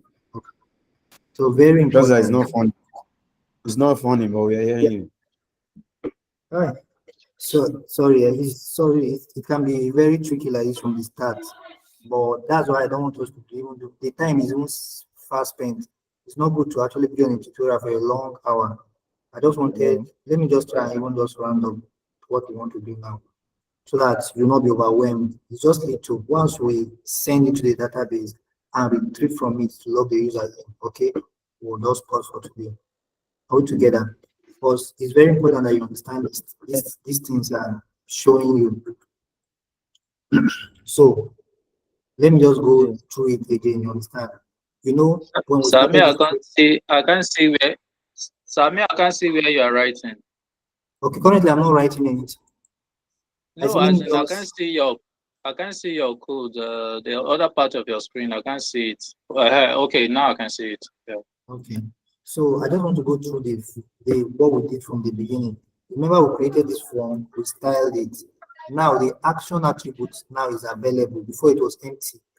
The action attribute is available, and it's this register.php. That's for the registration form.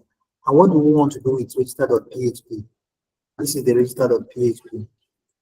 First of all, we want to connect to the database because once we collect user input from this form, we send it to the database. So in register.php, we'll connect to the database, okay? And we'll have a file for connection, very important. it's always just I can do this directly inside of this register to just begin. I'll connect them before I proceed with my code, but I'll be using this always and always. So that's why I just have to have it in a file here, connect, okay? And then all we need to do is anytime we need it, we'll just include that file. You understand? That's why I separated it. Okay. So in the connect.php, just have these variables. Most of the time, your host is the local host, the user is root. Okay. Anyway, when you are installing your MySQL for the first time on your PC, just go through those instead of pressing next. These are the it is at that setup interface, that wizard.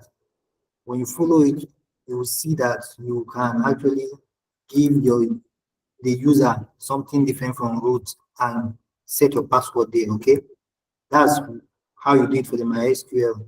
Sorry, that's how you did for the XAMPP installed on your PC. But if it were online, to access online when you have an account with PHP Admin Online, you will use the place where that thing is hosted. The website name will be the host. Then the password, you set your password, you said it will no longer be root and the rest. So let's proceed. So these are your credentials, and this is how you connect to MySQL now. Do you understand? In our time. Okay, so you just have a new MySQL li object, just create an object, and in the object there's a host. The first one, you put this your host, you put this your user, you put your password, you put the name of your database. Okay, and then you check for the connection. If this thing is true, you understand? If this thing is if it's connect, I just use a simple if statement. If you this thing that you have done here will be saved in this variable. Okay, and then if you check, you can use connect to do a lot of things. Connection dot check error, connection dot query, connection dot plenty of the what they call the functions provided by MySQL. Okay, it's just that when you have just like when you have an object already, you can do dot name.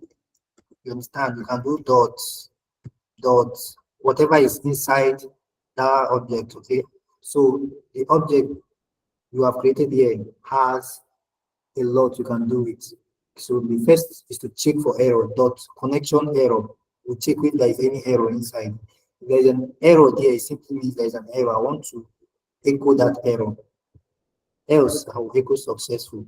So that's why when we try to check this register.php online, or when we attempt to submit a form is connected. Let me give a wrong credentials here. Let's say the database is not, it has W here. Okay, I'll save this, I'll refresh this, I will fill it, and then attempt to give a password. I will register. Now, let me make this screen large. Do you have access to my screen? 1, 2, 3, 4, 5. You can see the error. The MySQL construct PHP network gets addresses info failed. No such host is known. Okay, and it gives you the line connect.line on this line. Okay,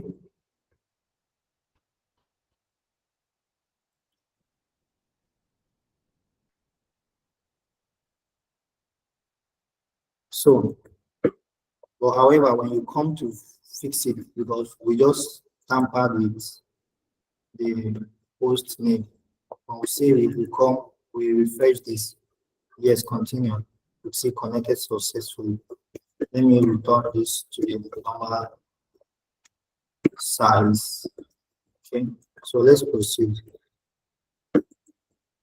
Is it hard? It's not hard, but it's complex. Normally, it's not easy now. It's not hard, but it's complex. So we will need a video to go over it over and over. Okay, Actually, it's a bit technical. Okay. Yes. So, but don't worry. By grace of God, you will learn it. You will know it. Okay. Okay, But sir. Thank you, sir. don't. There shouldn't be a situation where you will not open your laptop or you will not practice this thing. You forget it. Okay. So let's continue. What next should I do? Because even me, I forget these things. Okay. The next thing now is to is to let me close this connection now. The next thing is to work on the register now. Okay. Now on the register, we have this thing. There's a there's a global variable on this our index. I'm focusing on this submit, this register form. Now, if you notice this button of type submit has a name register. Okay. Let me has a name register. We're going to call it register button. Okay. Software button. Let me leave it the way it is for register. Okay. Now I need it. I'll copy it. Very important. Okay. Very, very important. Now we'll come to our registration. Now there is a global variable by PHP called is set. Okay.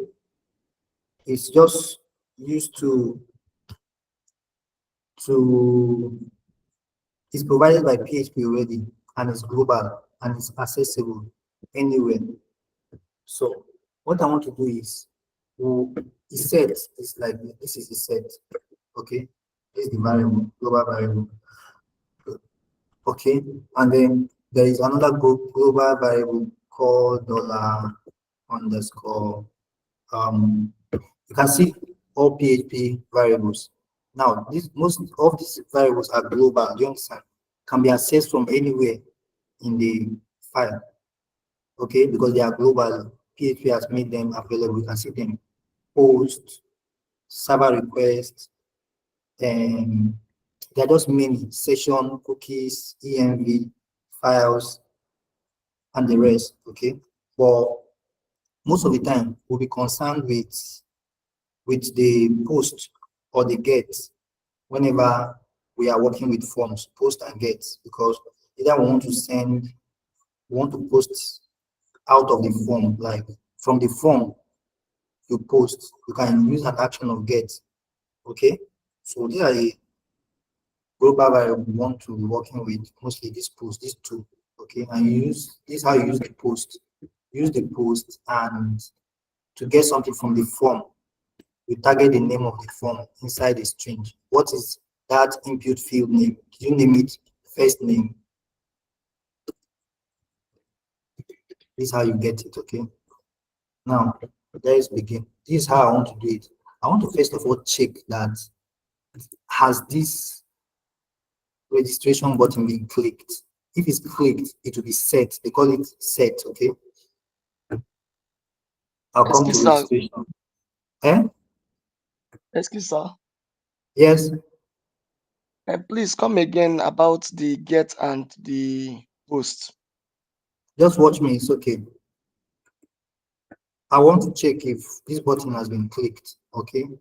I told you when you are using JavaScript, how we used to access HTML element is through their IDs and classes. But for PHP, you have to target the name.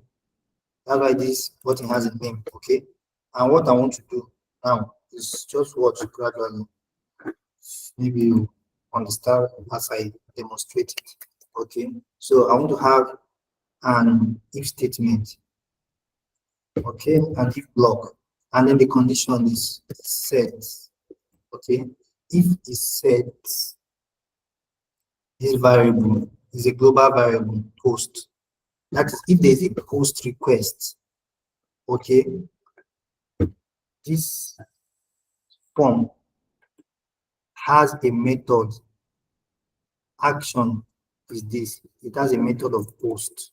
Okay, and this method of post is what you access with the global variable post. Are we together? And post, if post what? All these HTML elements have names. This one have F name, this one have L name, this one have name image, this one have name register. So I'm looking for register. Okay. If this thing is set, if this thing is available, once this thing is available, and this thing can only be available when you hit the submit button. That's when it will be set. And once this thing is set, it simply means all these inputs too are available, because everything here, once we hit the submit button, because this button has type submit, once this form is submitted, everything that is here will be submitted along the form, and you can access it in this post variable, because there's a method post that sends it. Okay. If you hover over this, they say it corresponds to HTTP post method. Form data are included in the body of the form and sent to the server.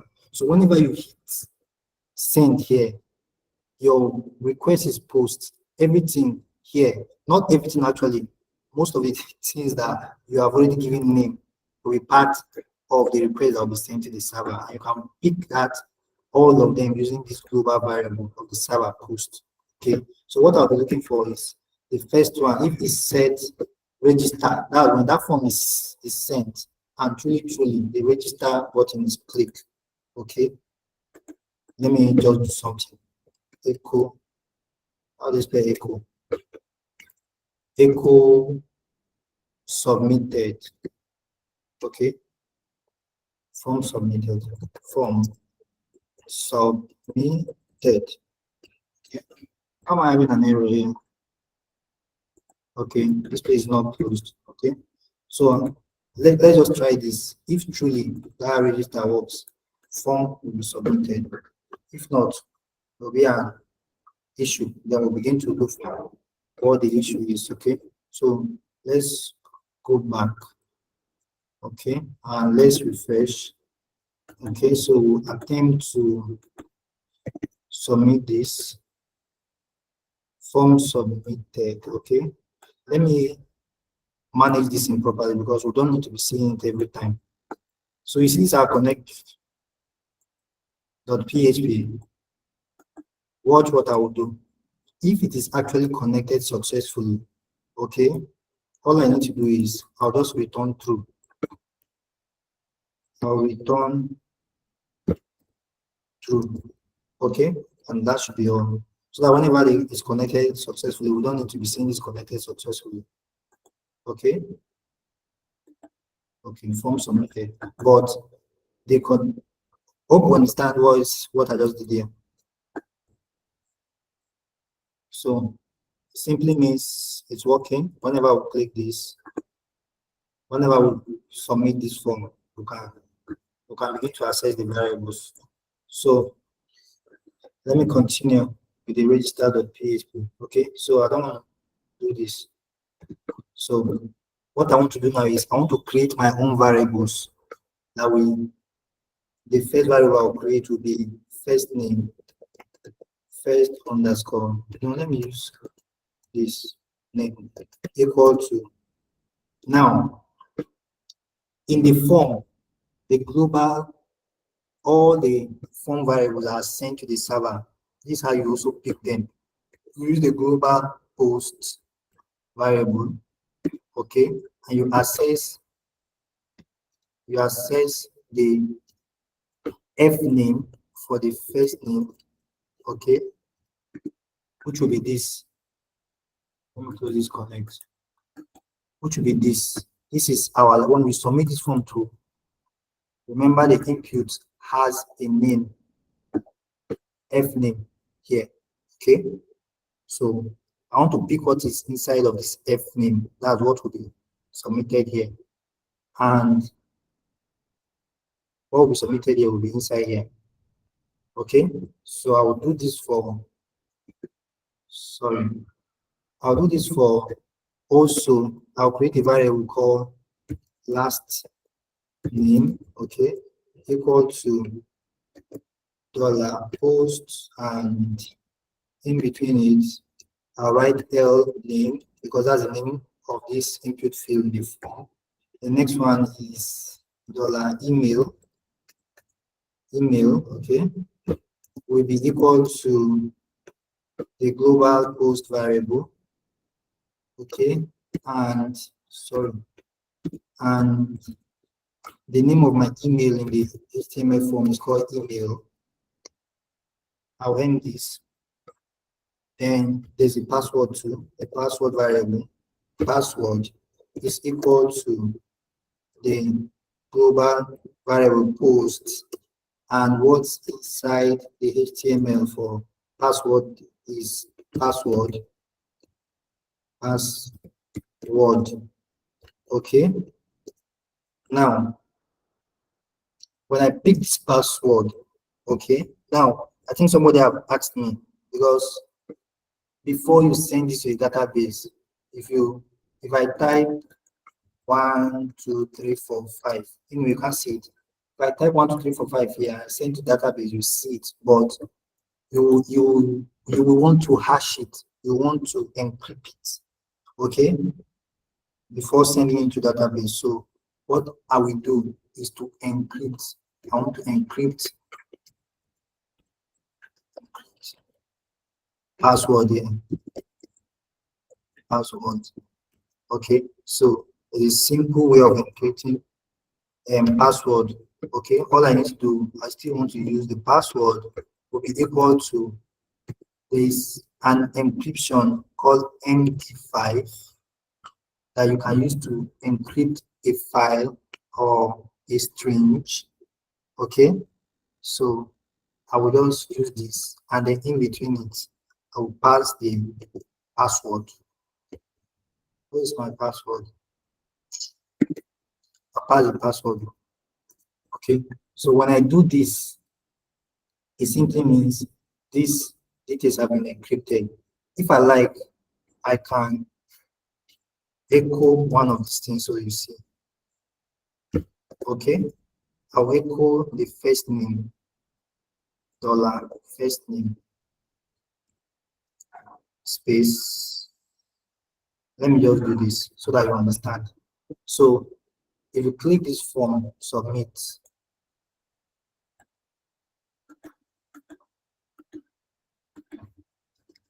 okay, you register. You see the name is out. Okay, let me echo the password.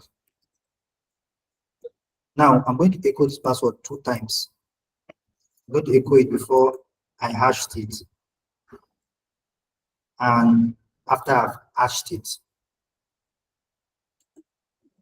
Okay, let me concatenate with it. A break. A BR tag. Okay, so let me refresh this. Okay, so we can see that. Let's even go back. Okay, so I'm feeling Rita as the name, as the last name John, and email ama@email.com. Okay, then the password is 1, 2, 3, 4, 5. So when I submit this, you see that the password before encryption is logged and after encryption is logged out. Okay, so this is what we'll save to the database. Are we together? Yes. Okay, so this is what we'll save to the database. Now let me wipe this thing away. Okay, now usually whenever you collect form input, very important, though when we're creating our forms, we make sure that we have started by ensuring a level of security. The input for this email is already of type email, so if you put another thing, it will not accept already. and some of them are required already. Then password is already password, okay? So, but then it's good that you validate user input. It's good that you validate user input, but we have done plenty today. I'll not bore you with that, but I'll just proceed to input these things into the database without proper checks. What will come in our next class? In fact, we'll write a good function that can sanitize all these user input before we send them to the database. Okay? So, but for today, let's go ahead to log this thing into the database. Let's go ahead to push it into the database. Okay, so if we'll be doing that, then we'll wipe this. We'll no longer echo it. Okay, so before I proceed, like I said, you must try to check your user input. So don't forget, like this is not even bargainable. Okay, so you must check your user input. Now, how I am thinking in my head. How I'm thinking in my head is when you collect input like this, because you are registering a new user. When you collect input like this, first you need to go to your database, check if that user is existing. Okay, if the user is not existing, that's when you go ahead to truly register the user. Okay, so this is how I'm thinking now. Are we together? Well, assuming the user is in existence, then you will not impute the user, right? For instance, now you cannot have double registration on Facebook. If you try, Facebook will tell you that you are already registered. You're already registered on the platform. Do you understand? Yes. Okay. So together. Good. So this is how I'm reasoning, okay? Or you can do it however it comes to mind. But this is what I want to do. So let's proceed. So this, how I will do is I will have a variable to check for the user here. Okay. I'll call it, what should I call it? I'm calling check user. Check if that user exists. Okay. And how I want to do this is I will select, okay. This naturally should be it's actually an SQS query. Now, remember when we were selecting, when we're having that database brush, okay, we did a lot of select statements. So what I want to do is select, okay, all, okay, from the name of the table is users. The name of the table is users. Okay, good. Now I'll select all from these users where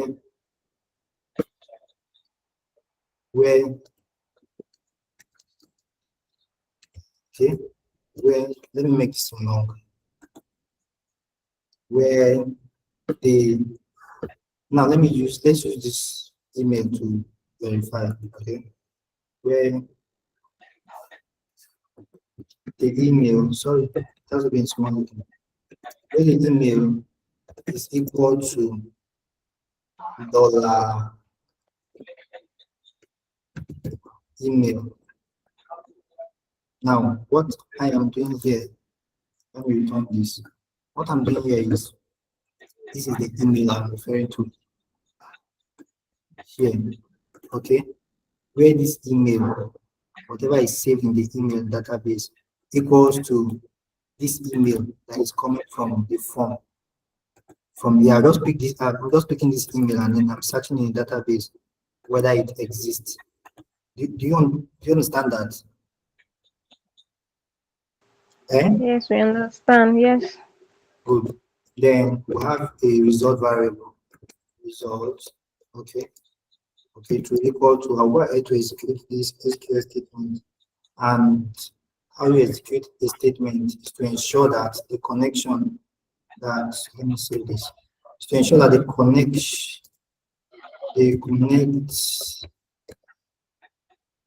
variable that you created in the connection dot this variable, where is it? Where's our connection file? This connect variable you use to connect to the database, you always use it. And I have already included it in this file, so it's available. Sorry, it's $connect, okay, dot query, okay. Simply means I should execute this query. What's the query's name? Email is 6. Okay. Now, usually, remember this thing is to select all. So that means it will select from the database and the result will be kept here. Okay. So I just want to check if truly that there is something inside. If okay. And how do we do that? I'll just check if the result dot in PHP their dots is this how they use their dots. If the number of rows it fetches is greater than 0, it simply means the user is in this database. And if it's greater than 0, we can just maybe echo maybe user already exists or something. Okay. Then if it's not, then we'll go ahead to save. Okay. We'll echo something like user already exists. Okay. Okay. But if not, that means the user is not in existence. Then we can go ahead to save these things in the database. Else, okay,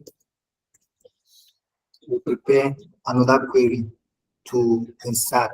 Okay, we can name it insert. We can call it, or we can call it register. I don't know. Register. Okay, and then register is simple. Register is will give an SQL statement that will insert into SQL. That okay, and remember how we used to do it. We used to do insert into table name, right? Remember users, okay, and then we will try to say all the columns we want to insert. So we want to insert into these various columns. Want to insert into first name. See how it's written here. First underscore name. Let me minimize this. First underscore name, last name, understand, email, password.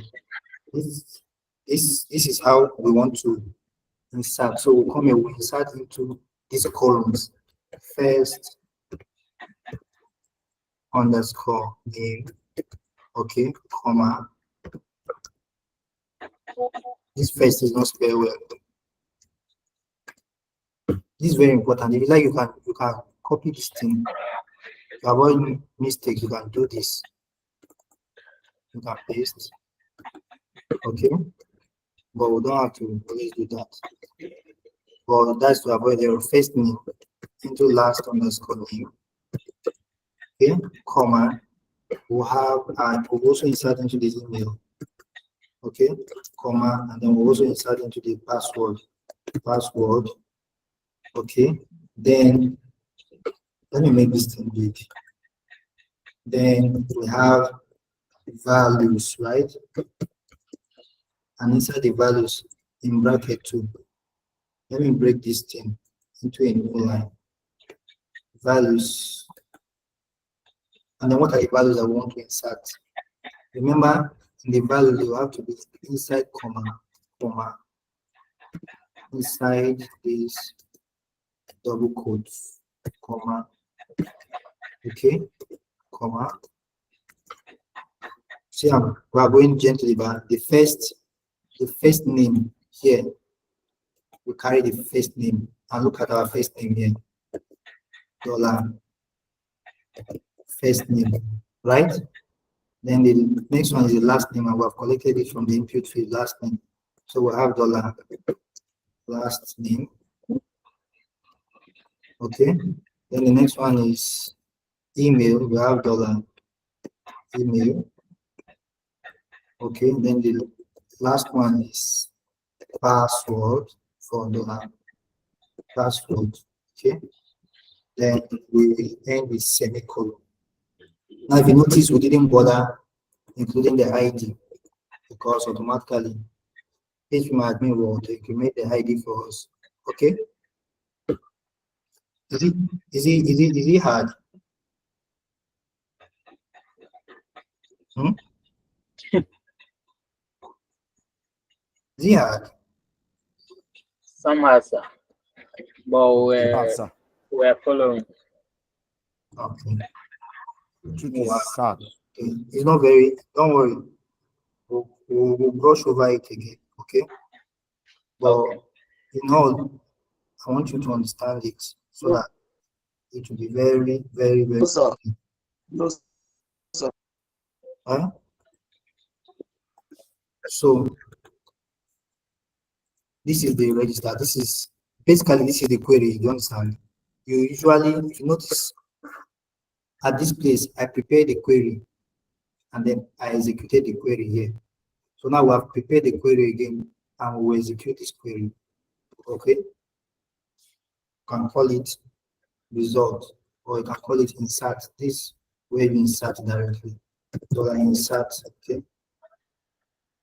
Dollar insert is equal to, remember the connection variable, not hash, dollar connect, okay, dot query. And what do you want? Register. You just execute this query. Let me call this thing a better name so that you understand. Or can even call it insert. Okay. Then this should be something else. So I don't know. Results. Okay. So we connect the query to execute the query for the insert that we just did. Insert. That's basically executing this query. Okay. So let me even have a look at it. Insert into users first name, last name, email, password, first name for first name, last name for last name. There's a mistake here. This dollar is twice. Email for email, password for password. Yes. So this is the result. Okay. So now, if usually when you execute this query, it as if it's successful, it will return true. Okay. I want to have an if statement or an if else statement, and I will have if this result is equal true. It simply means it's successful. Okay. User, I'll just echo something. Echo user inserted successfully. Let me use registered. Successfully. Okay. Guys, if this query is executed and it returns true, so if result is equal true, let me make it capital letter. So okay.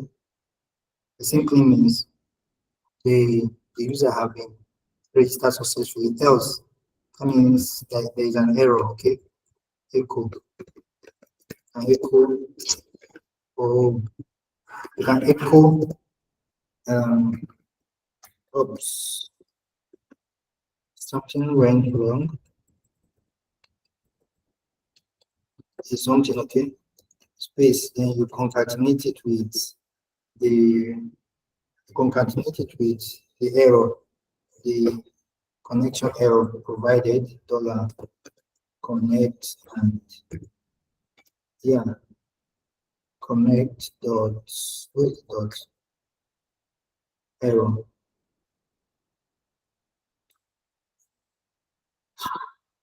Okay, so let's try to check this and see what it looks like.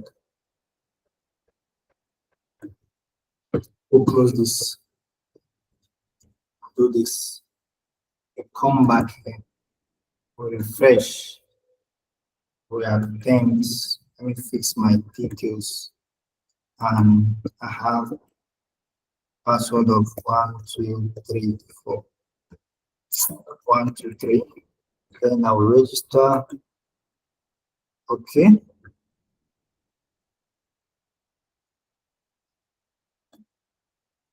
There is user registered successfully, or there is a notice trying to get property numbers of non-objects. That should be on line 16. This is line 16. Okay. Will that already exist? Else, you guys can insert. Let me refresh this again. Let me check this database and browse.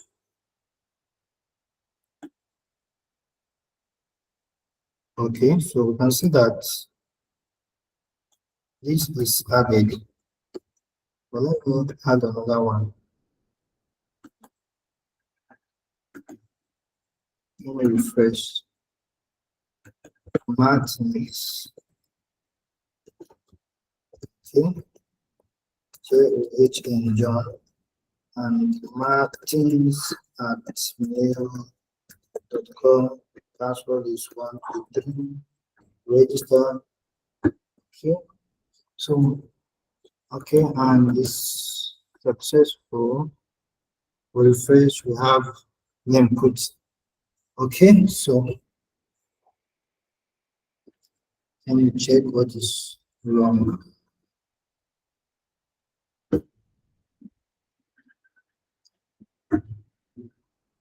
Are you with me? What's happening when I'm getting this particular error? It's getting involved with online 16. It's where I'm checking if this user exists already. Select all from users where email is equal to email. Or should this be a string? Let me see.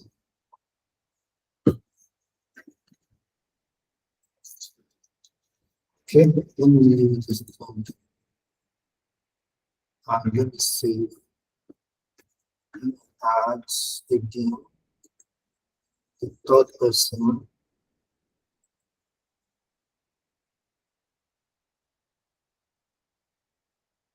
Okay, this your V. This your V. Your V at mail.com. His password is God is good. Okay, yes. So this is a mistake. User placed successfully. The issue was here where I was selecting this email has to be equal to this email, and I didn't put it in the string. So that was the issue. Okay, so but this is not what I want to do. If user have been added successfully, I want to redirect the person to the login page so that he will log in with the new details. Okay, so instead of echoing this, I will try to redirect. Okay, The user will be redirected using the header variable of PHP, and in the header we give location, and then we're going to redirect him to redirect him to register dot PHP. Sorry, index of PHP. Sorry, I want to redirect him back to where that form is so that I will log in. Index.php. Go together. Yes. Good. So let's try this again. Change this person's name to woman's name. Esther to Genesis to Esther at gmail.com. It's a fake name. Esther's password is Nigeria. Will wait one day. Very long password. Then we register. Okay, it has redirected us back to this place. Then we log in. Let me see.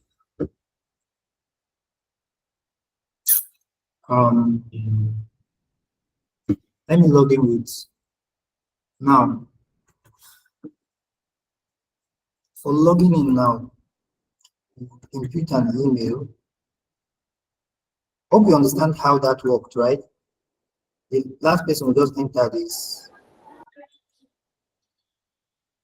Esther. Oh, let's go Esther. Okay, this is the last person we entered. Esther, and these are our credentials, and this is the password. Okay, so now to log in. Do you have any question before we proceed to log in?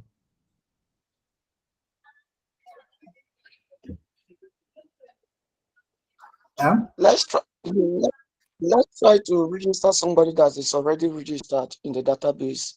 Okay, let's see. Let me register somebody with this, with my email.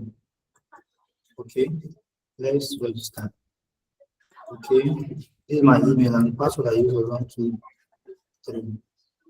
Okay, so let's register. You see, it says that user already exists. And we check the pass. If we check this, you see it refuses to add it. Okay, so that's because we say that we are going to check first here. Select all from users, understand where email is in there, and execute the query, save it inside this result. So what it simply means, inside this result now, there will be all the users selected from the database, whether they are 10 or they are 20, they will all be inside the rows, saved inside this result. And what I'm just checking is to see if truly the number of rows, once they are more than 0, that means there's something inside this result. Then that means that user exists. Okay.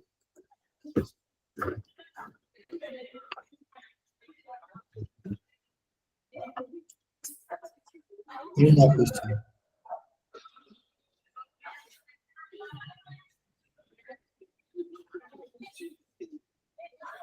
Any other question? No.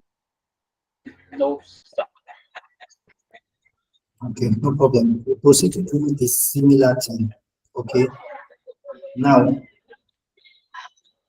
I want to repeat the same thing for this. Now, everything we did here was just for the register. Now, we want to do for the login. Now, for the login, we'll give it an action. We'll go and write the code too. Okay. But now, I want to do everything inside this file. Okay. Else, let me run this. let me create another one for the login separate. Okay, we'll call it login dot php. I don't know which one would be even most easier for you.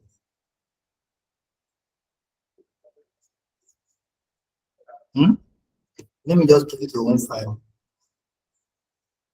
Okay, so basically we'll be repeating almost everything we did with the register.php. Okay, now for the login.php, first of all, I'll come to the index page. This form, it will have an action. Submit it to login.php. Okay, remember the method is post, and we're looking at this login. Okay, so when we come to the login, if you look at when we come to the login, the first thing we will do is to import. Sorry, we'll have our what's this? We'll have our PHP opening, closing tag, and in between it, first of all,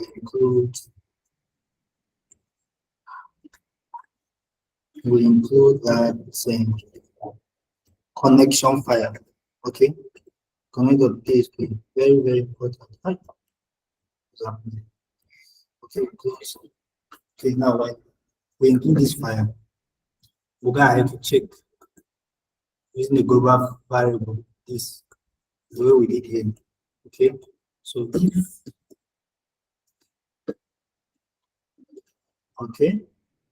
if what if that is set, and inside of it $post, we are looking for the post. If the post is set and has this login, remember this login is the name of this button for login. So if this is set, we'll proceed to create our variable $email to equal to the global variable posts, and we'll look for email in it. This email here. This particular email input field, the name is email. The password, the name is password. Okay, we'll proceed to also say password is equal to $_post. Sorry. Okay, and tops and in between you have a password. Okay, so let me just echo something to test if it works. We echo the email of the person. Okay, so let's save this. So we'll try to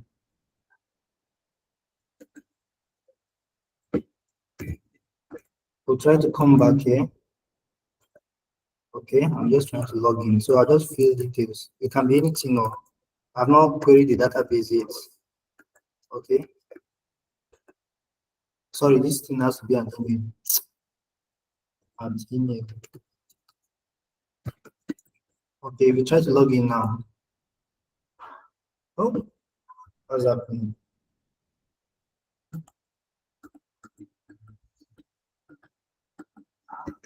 You try to log in.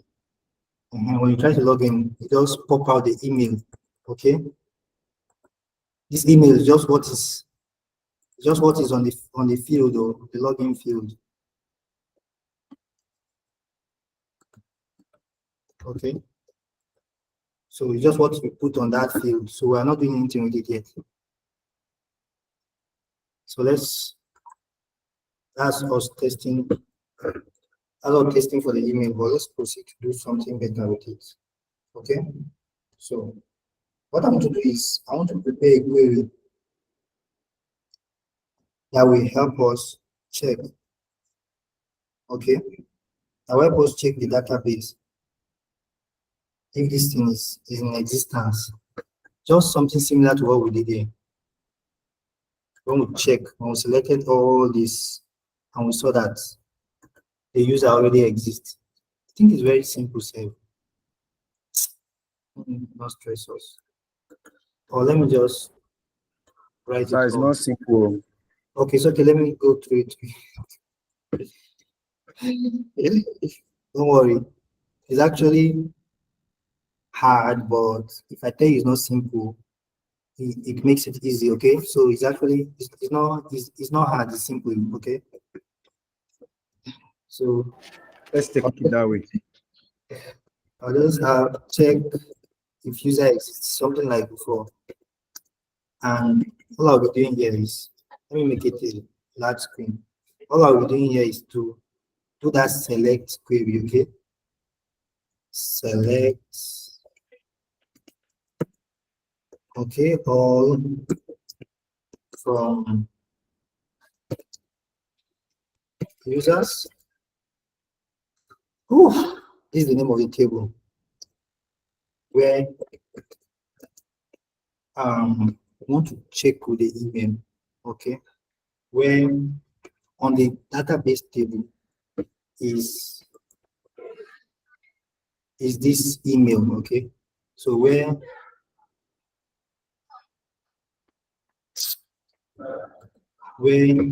email, sorry, email, that's the name on the database table, is equal to, let me not make a mistake this time around, is equal to $email, okay? Just like this. In fact, so if you can even proceed to say, and password equal to $password, I have to include it.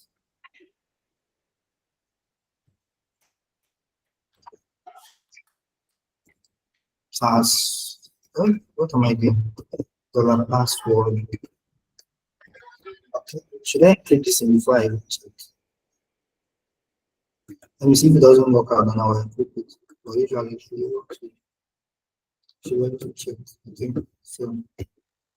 So you have to page the query, you execute it.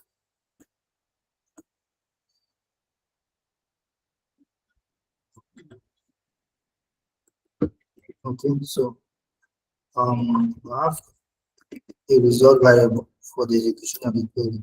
So you have that dollar connects, okay, and dot query check.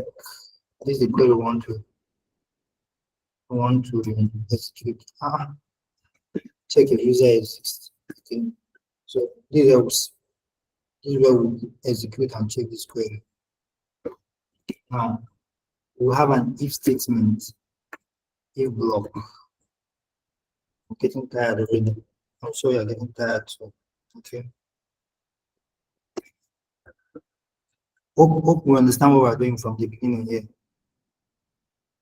It's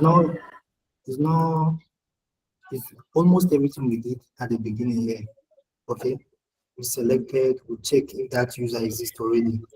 But we are redoing it before we log the person in. Okay. So we'll just check if result and then we'll look through because we are selecting all. Okay. So the same thing we do with the login. In the code here, we'll check if the results dot number of rows, okay, is greater than 0. The same thing in this user exists.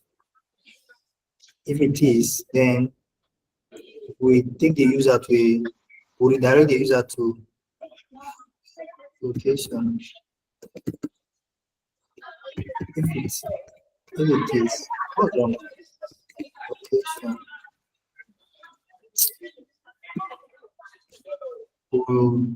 Let's make something. Let's create a file. Call it home.php.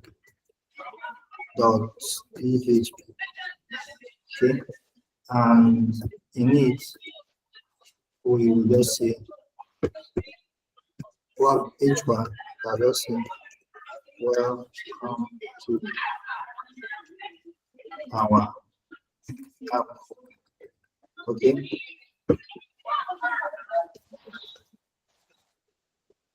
Then we have the H2. Please stay tuned for next version.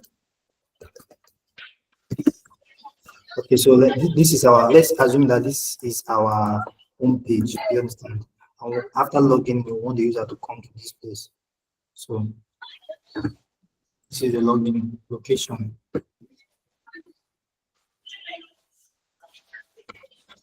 Oh my God, I'm mixing this thing.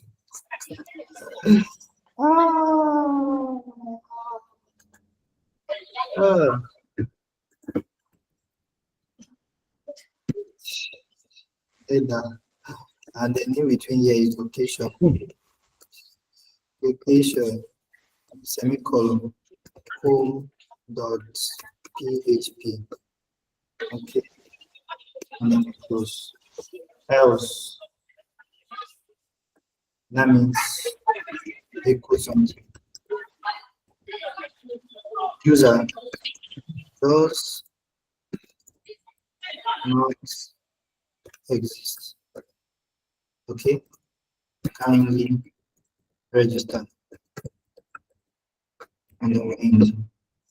So let's try this properly. And okay, so let me just refresh from beginning. So we want to log in. Let's use this my email to log in. And I'll use this, and the password I use that time is 123, I guess. Login. Okay, so I made a mistake. User does not exist. Okay. Who can remember the password for any of this? Let me see something. Let me check for only the email and see.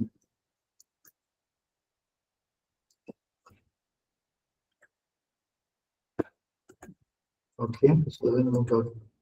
Okay, so it works. So there's an issue. Let's go back. Let me do this properly. Okay, so I think I need, let me encrypt this password. Password equal to MD5 password. Okay, so let me save and let me refresh again. Okay. Oh my God, what's happening? 1, 2, 3. Okay, so it's fine. So this is it. Simply means we have been able to log in our user. Are we together? Yes. Okay. So basically, it's just to check. Sorry, I didn't encrypt this thing, so it was difficult matching it with the encrypted one in the database. So basically, we have our index where the form is, and the action of the form is login.php. And inside our login.php, we have to include our connection to database first. Then we proceed to check if the global post variable is set. Use this is set function provided by PHP. If it's set, that is available, then we go ahead. Okay, if not, I think it should be better. If not, then it should be something else. This script will not execute. Then we pick the email from the form field of the email field. We pick the password then we still hash this password so that we'll be able to compare the one in the database later. So we'll check if user exists. Okay. I'm naming these variables like this. If not, another convention is just say SQL and you execute the SQL here. SQL, okay? That's what you do. But I prefer to do this so that I will know what I am doing here. So when I name variable, I check if user exists. I know that I'm selecting from database, and what I want to do with it is to check if the user exists. Okay. So once this query is executed, it will fetch everything that is in the database. Everything. First, it will fetch everything. Okay. And then everything, and then compare to see if user email is equal to email and password is equal to password. Okay. Then if there's something that equals to this, it should just fetch it in one row, actually. One row. So what I'm checking is the number of rows that are fetched are more than 0. Simply means it has fetched one row for this user. Then I'll proceed that this user is in existence. Now, I want us to learn something, okay? Before the next class, it's very important. This I want you to learn it. What are we do in the next class is that this user that we have picked, I want to send the details from this login down to the home page here. And let's say just welcome to our home application, and then I'll echo the username. Okay. So how you do that? There are so many ways to do that in PHP. But one way of doing that is to use sessions. Okay. So I want you to go and read about the sessions. How to use session variable in PHP. Okay. Please learn about it. Very important. Because when you want to do a lot of dynamic stuff, when you want to redirect users, you want to move from one page to the other, but then you don't just want to move it empty-handed, you want to move with some informations. You use sessions to do that. Do you understand? There are so many ways you can do that, but one of the available way to do that is to use sessions. It's possible you don't use sessions and you build your applications, but just learn about it. Okay, very important. So, do you have any question? It's 1:30. Oh, well, so this thing that we're doing here, is it back end or front end? Now, Yeah. working with yes, Yes. it's both. Okay, Okay. it's both. But yeah, it's both actually. So if you are a front-end developer here, what you'd have been interested in is how we where is this page? Yes, is how we build all this. Like if you are not interested in backend, then all you'd have concentrated in is how you build this thing. Yes, and just add these little interactions. Okay, and you can also have client. See, this I kept saying that you have to validate input. Okay, you can validate user input on client and using JavaScript alone, and you can validate using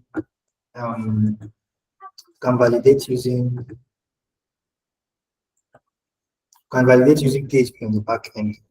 So that's why whenever usually one should have done most of the time when we do this for the back end, usually we don't really bother about the design in the front end. We just go ahead and do our back end and output things in the browser and we are okay. But since we are all learning good start, so you don't know where life will take you to tomorrow. Okay.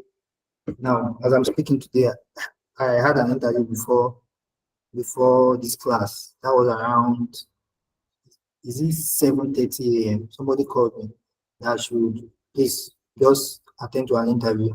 I said, okay. So I went through it, but they refused to pick me because they said they want somebody who have developed for 8 years.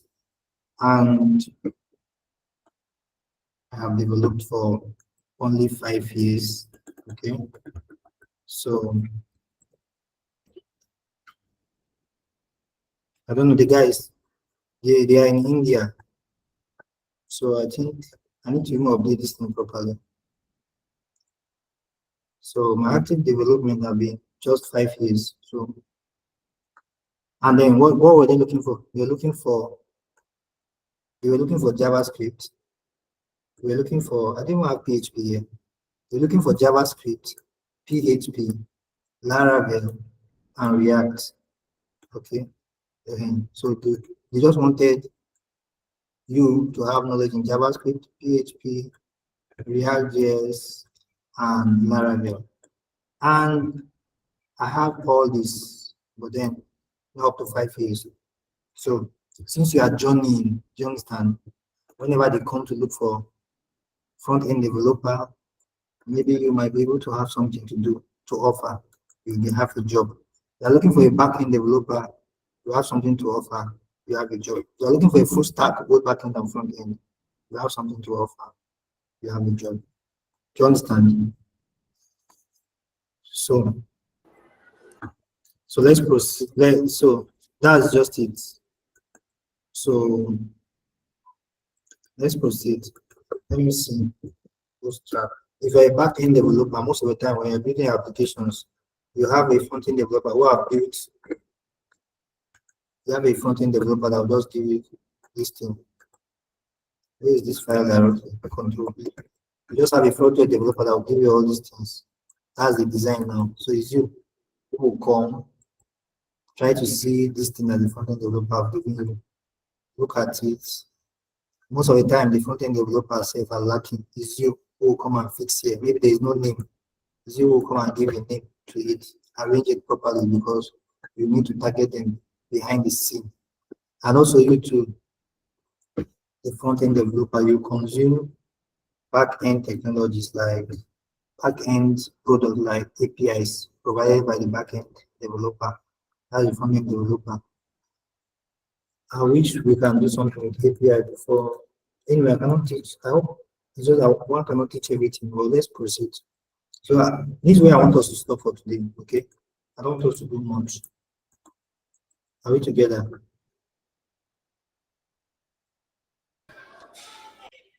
Okay, so what I will do today is, while we are here, this is the PHP project. I will right click on it. I will send to zip folder. Okay, this is it. I will open our Google Classroom.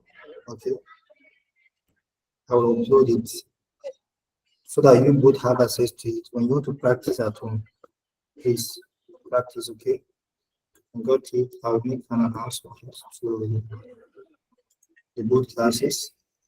Please, as while I do this, if you have any questions, please I will attach the file. No, no link. I will upload the file.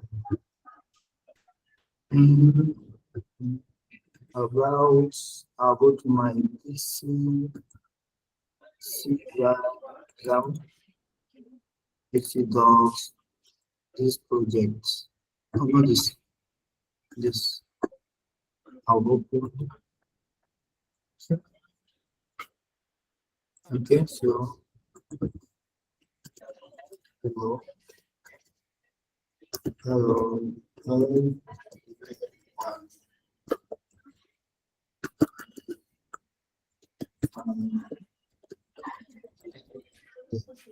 This I'll square below.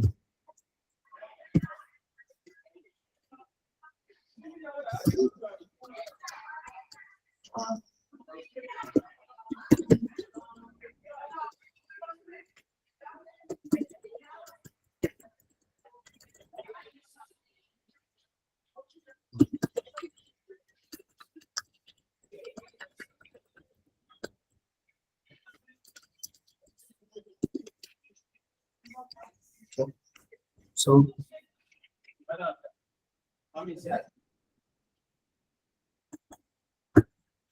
okay. Enjoy.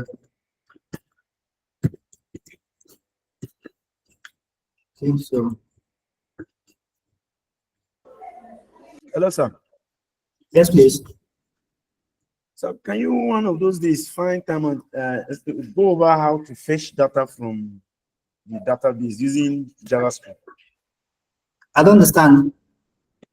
Fetching data from the, maybe you have data you want to fetch and then use it on your JavaScript. Using Okay. I just want you to know that whenever you just understand how these two things work, this is the browser. JavaScript can only run on the browser. So anything you want to do with JavaScript, just ensure that it has come to the browser first. Okay? okay, Anything you okay, want to do with JavaScript, ensure that it has come to the browser. And your okay, HTML are displayed on this browser. So once something has come to this browser, it simply means a HTML file has been rendered. So what you now do with JavaScript is either to look for that approach is my base code.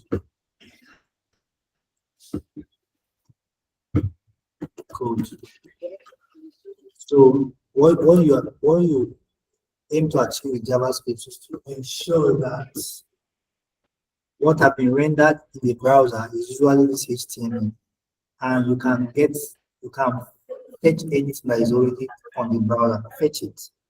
But if there's something in okay, PHP, yes, if there's something in PHP, you fetch something from the database. When you bring it with PHP, they can only be outputted in the browser, also inside HTML tags. So whenever they are visible on the browser, you can attempt to fetch them with your JavaScript. Okay? okay, sir. Thank you, sir. Thank you, sir. But it's not that you want to use JavaScript to go to store to go and fetch something. No. That's not how it works. Okay, thank you. Though actually you would use PHP, you can use JavaScript like that, but not raw. Maybe in a framework, because JavaScript too is now can be used as a back-end language just like PHP. But if you want to do that with vanilla JavaScript, that is the raw JavaScript right here, it will take a lot of configuration for you. But however, frameworks have simplified that. Okay, so there are so many frameworks you can use to do that. So Thank you, sir. so that's what I want you to learn about session. I mean, another thing you can see our project is not organized. We just have all our files raw. Okay. Another thing I want you to learn about is, let me upload this thing in this classroom before I forget. Okay. So this is it. Okay. So let me upload it also so that you have access to it. Save by run htdocs project. You see that when I work with you, all my screen is visible. Whatever I do, I show you. This is how you would work on the normal.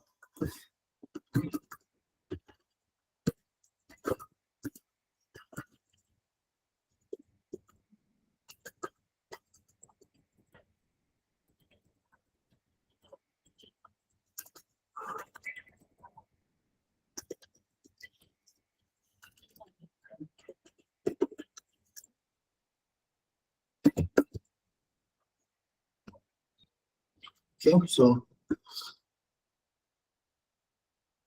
please just have a look at it while you practice at home. Okay, make your form appealing and better than what it looks like today in our class.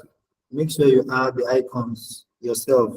Okay, and then make sure you learn about the following.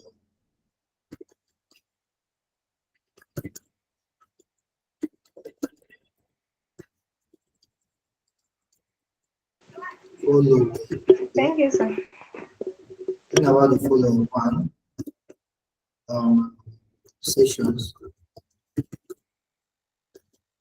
So form validation. validation. Okay. So you validate your form, then what again should you learn about?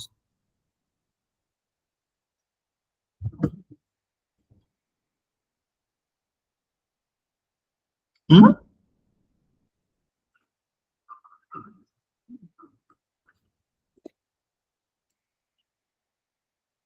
Any other thing?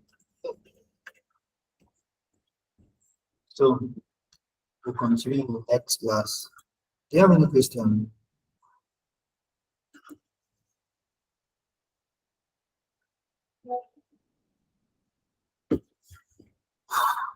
Who has a question again?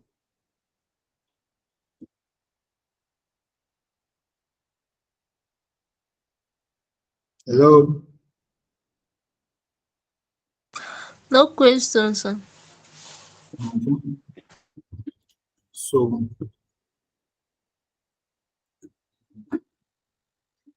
just try to revise these things gently, okay? They are a little bit technical, but then it's practice that actually makes perfect. Do you understand? Yeah. And just follow it gradually. Okay, we all get there. Just one step at a time. Just have consistency. Okay. Let me tell you the one secret of life. Okay. Somebody said you do up and screen recently. When you do same thing over and over again, okay, again for 1 year, okay, maybe you can dare to do it for 2 years or even 5 years, okay. My dear, I bet you'll be a master of that thing, whether you like it or not. It's just nature's principle, okay. So just make sure that you have started this program. I didn't start with you, but I joined you, I think halfway. Just know that as you have begun this journey, don't return. Okay? So it's possible to go through it. You have learned small, it's just small. Okay? But then don't leave it. This is a challenge you need to. So just make sure you are doing something over and over and over and over and over and over and over and over. Okay? And you definitely achieve something in the end. Okay? So it might come very fast now, it might take time. Okay? But with time, you will have beautiful, you will have project that will come, okay?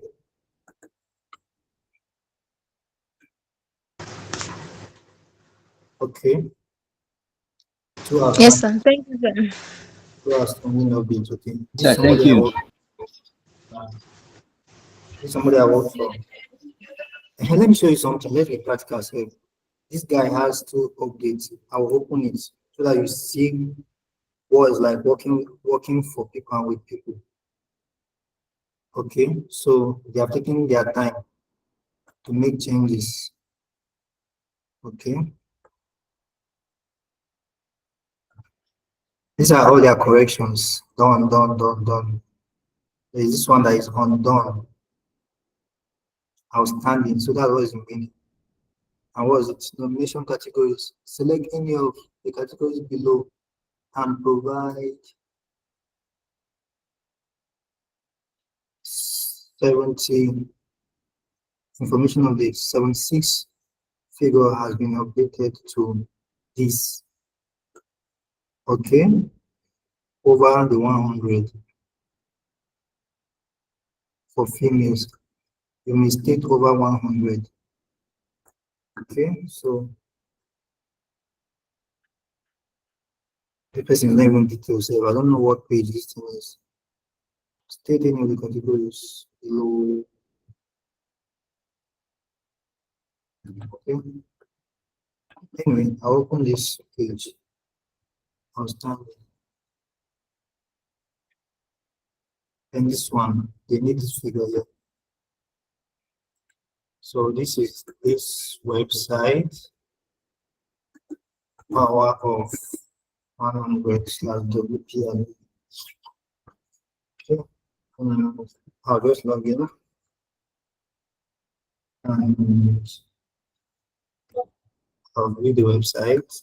So you want to stay with me as I work, right? So this is a website built for these people. So my boss and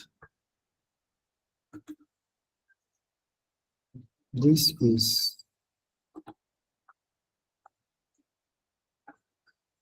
this not page.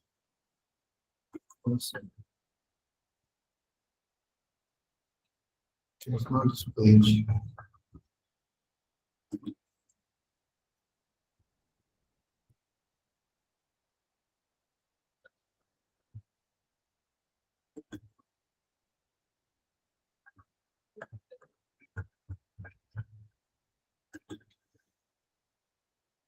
Okay, so select any of the categories below and provide details on information. Okay. Your nomination should demonstrate any of the categories. The paragraph should be rephrased to nomination considerations.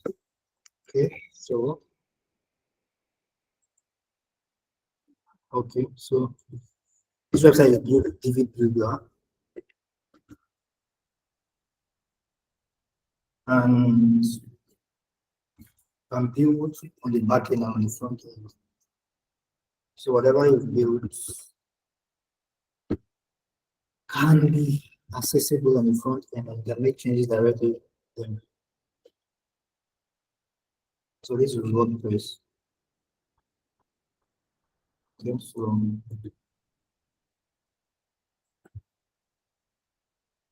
nomination categories to considerations.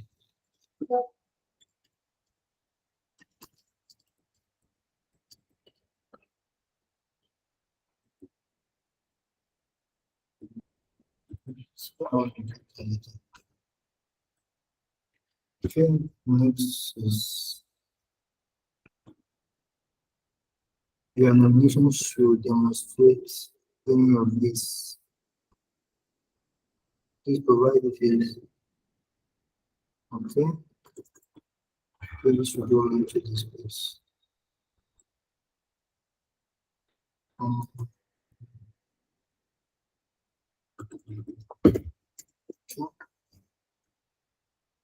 So I'm down on this page. So that's download this page.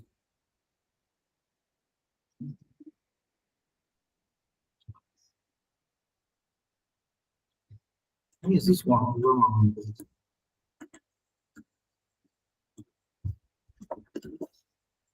Over 100. Change it to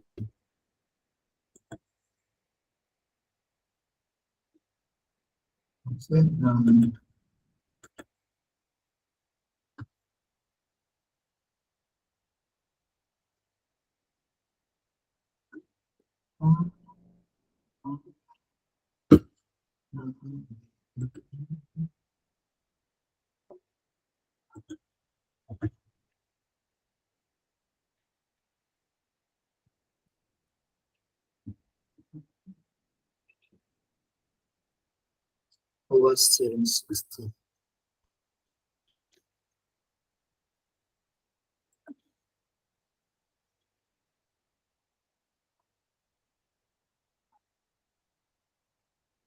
Seven, 76. Okay, I think it's a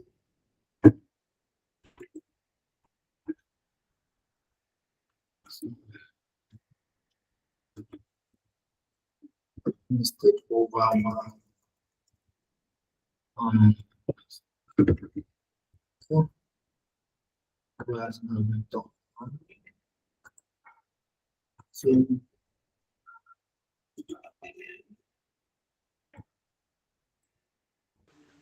Hello, sir. yes, my dear. So I'm just watching you to be just be navigating and be doing all of that. I don't really understand what it's all about. What I'm doing currently? Yes, what you are trying to impact in us. Okay, you don't know what I'm trying to impact in you. Yes, like what we See, should focus.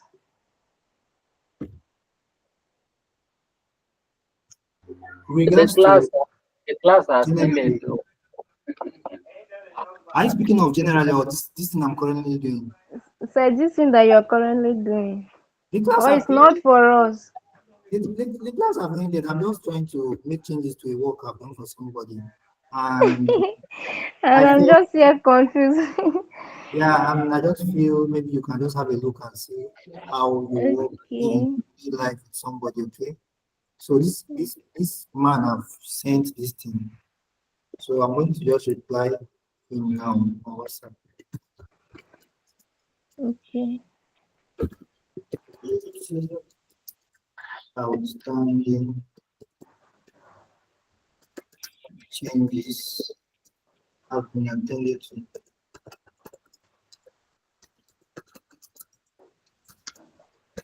And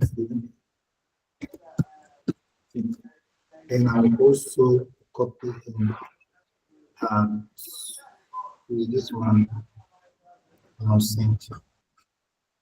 So that's that's all. So what happened is there's usually a group for some of your clients will most of the time your clients are not technically your client don't know how to use things like um GitHub, Git.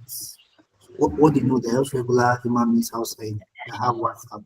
So most of the time you send me their details on WhatsApp, okay?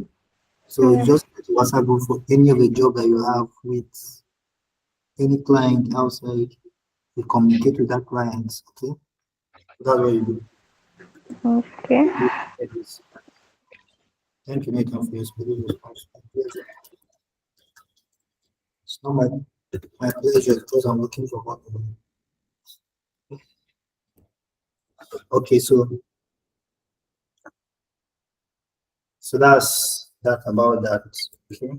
So I like this website. When it's done, I will add it to my portfolio.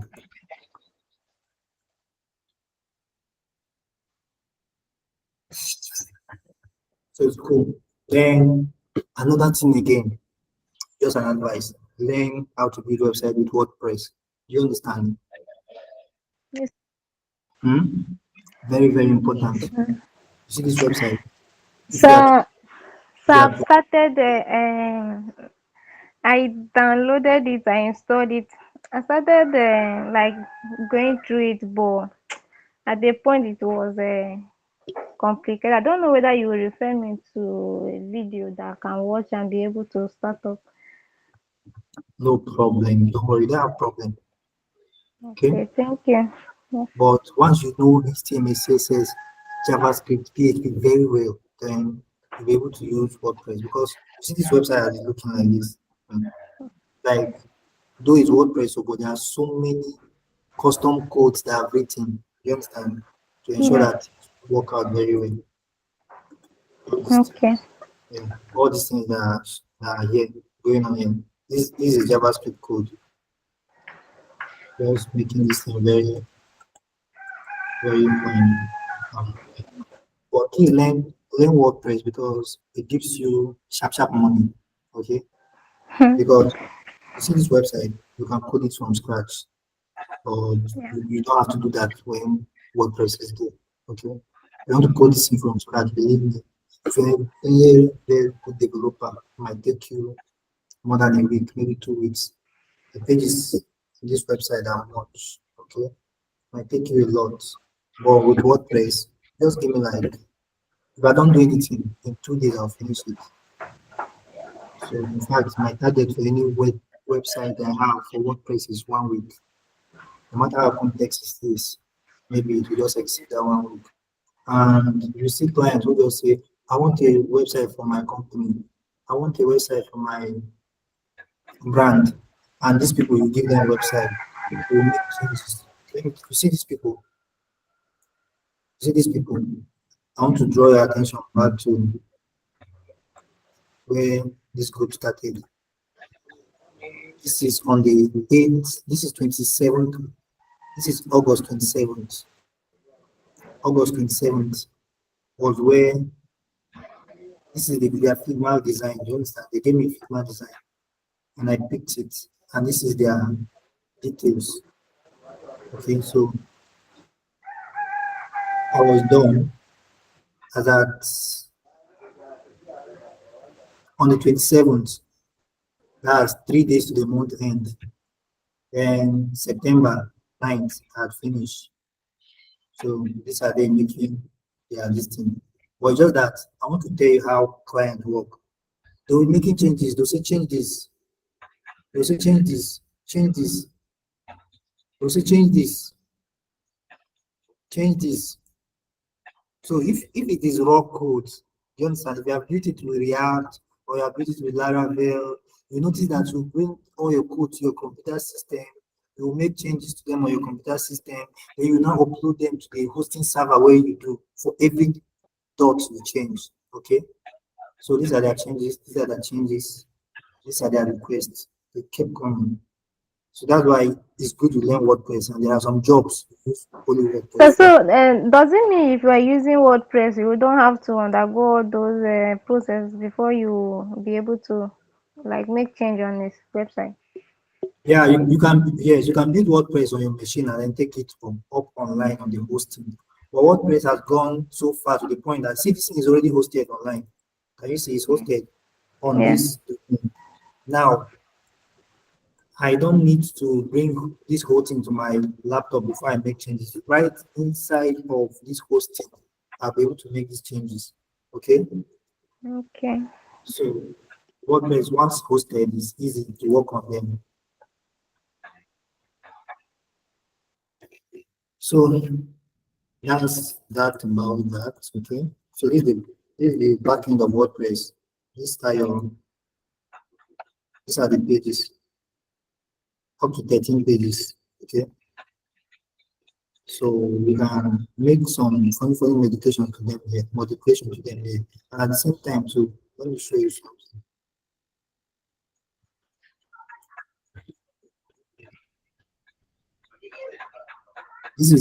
This is using Divi anyway. You can see, can you see this CSS? Yes. So these are the normal CSS that you know now. Dot hero heading. Hero So you image. will be the one to include these ones. Yes, because sometimes you understand this design, sometimes as I say, it's good you know this HTML, CSS, and JavaScript you are learning. It's very important. You understand? So Yes. sometimes WordPress does not really give you, WordPress just give you basic, do you understand? But Yes. then you have to modify it by yourself. You have to change things. If not, things will not look appealing. Okay? Yep. Things will not look fine. So you have to write styles. Look at, there are some things I'm changing. They have, so you just have to write styles very well. Okay? That's for the CSS. Okay, I don't have any JavaScript for this. So they are mostly CSS. So what you're learning is important. That's what I just want you to know. And for me these days, I do more of when you build website with WordPress, they call it web design. Okay, so I do more of this. Okay, currently that was fetching more money than active development of using React. Though I still work with somebody that I use React for this the mobile app on .com. Okay. Thank you, sir. Okay, now so enjoy and ensure that you tell people that you are a developer. Be announcing yourself. That even when you get a job, you don't know how to do it. You look for somebody who can do it and give him the job. Okay, that's how to do. There are some bosses we have. They don't know how to write computer code, or they know how to tell people that they can build software. They'll follow the job, come and give other people to execute. Okay, so I think I'm done with this. I'm done with this. I'm done with this. We are done with this for today. We love this. Please, we should work on this. Make it fine. Yeah? This one is in lowercase. Okay, so I'm going to stop the recording for now. And this.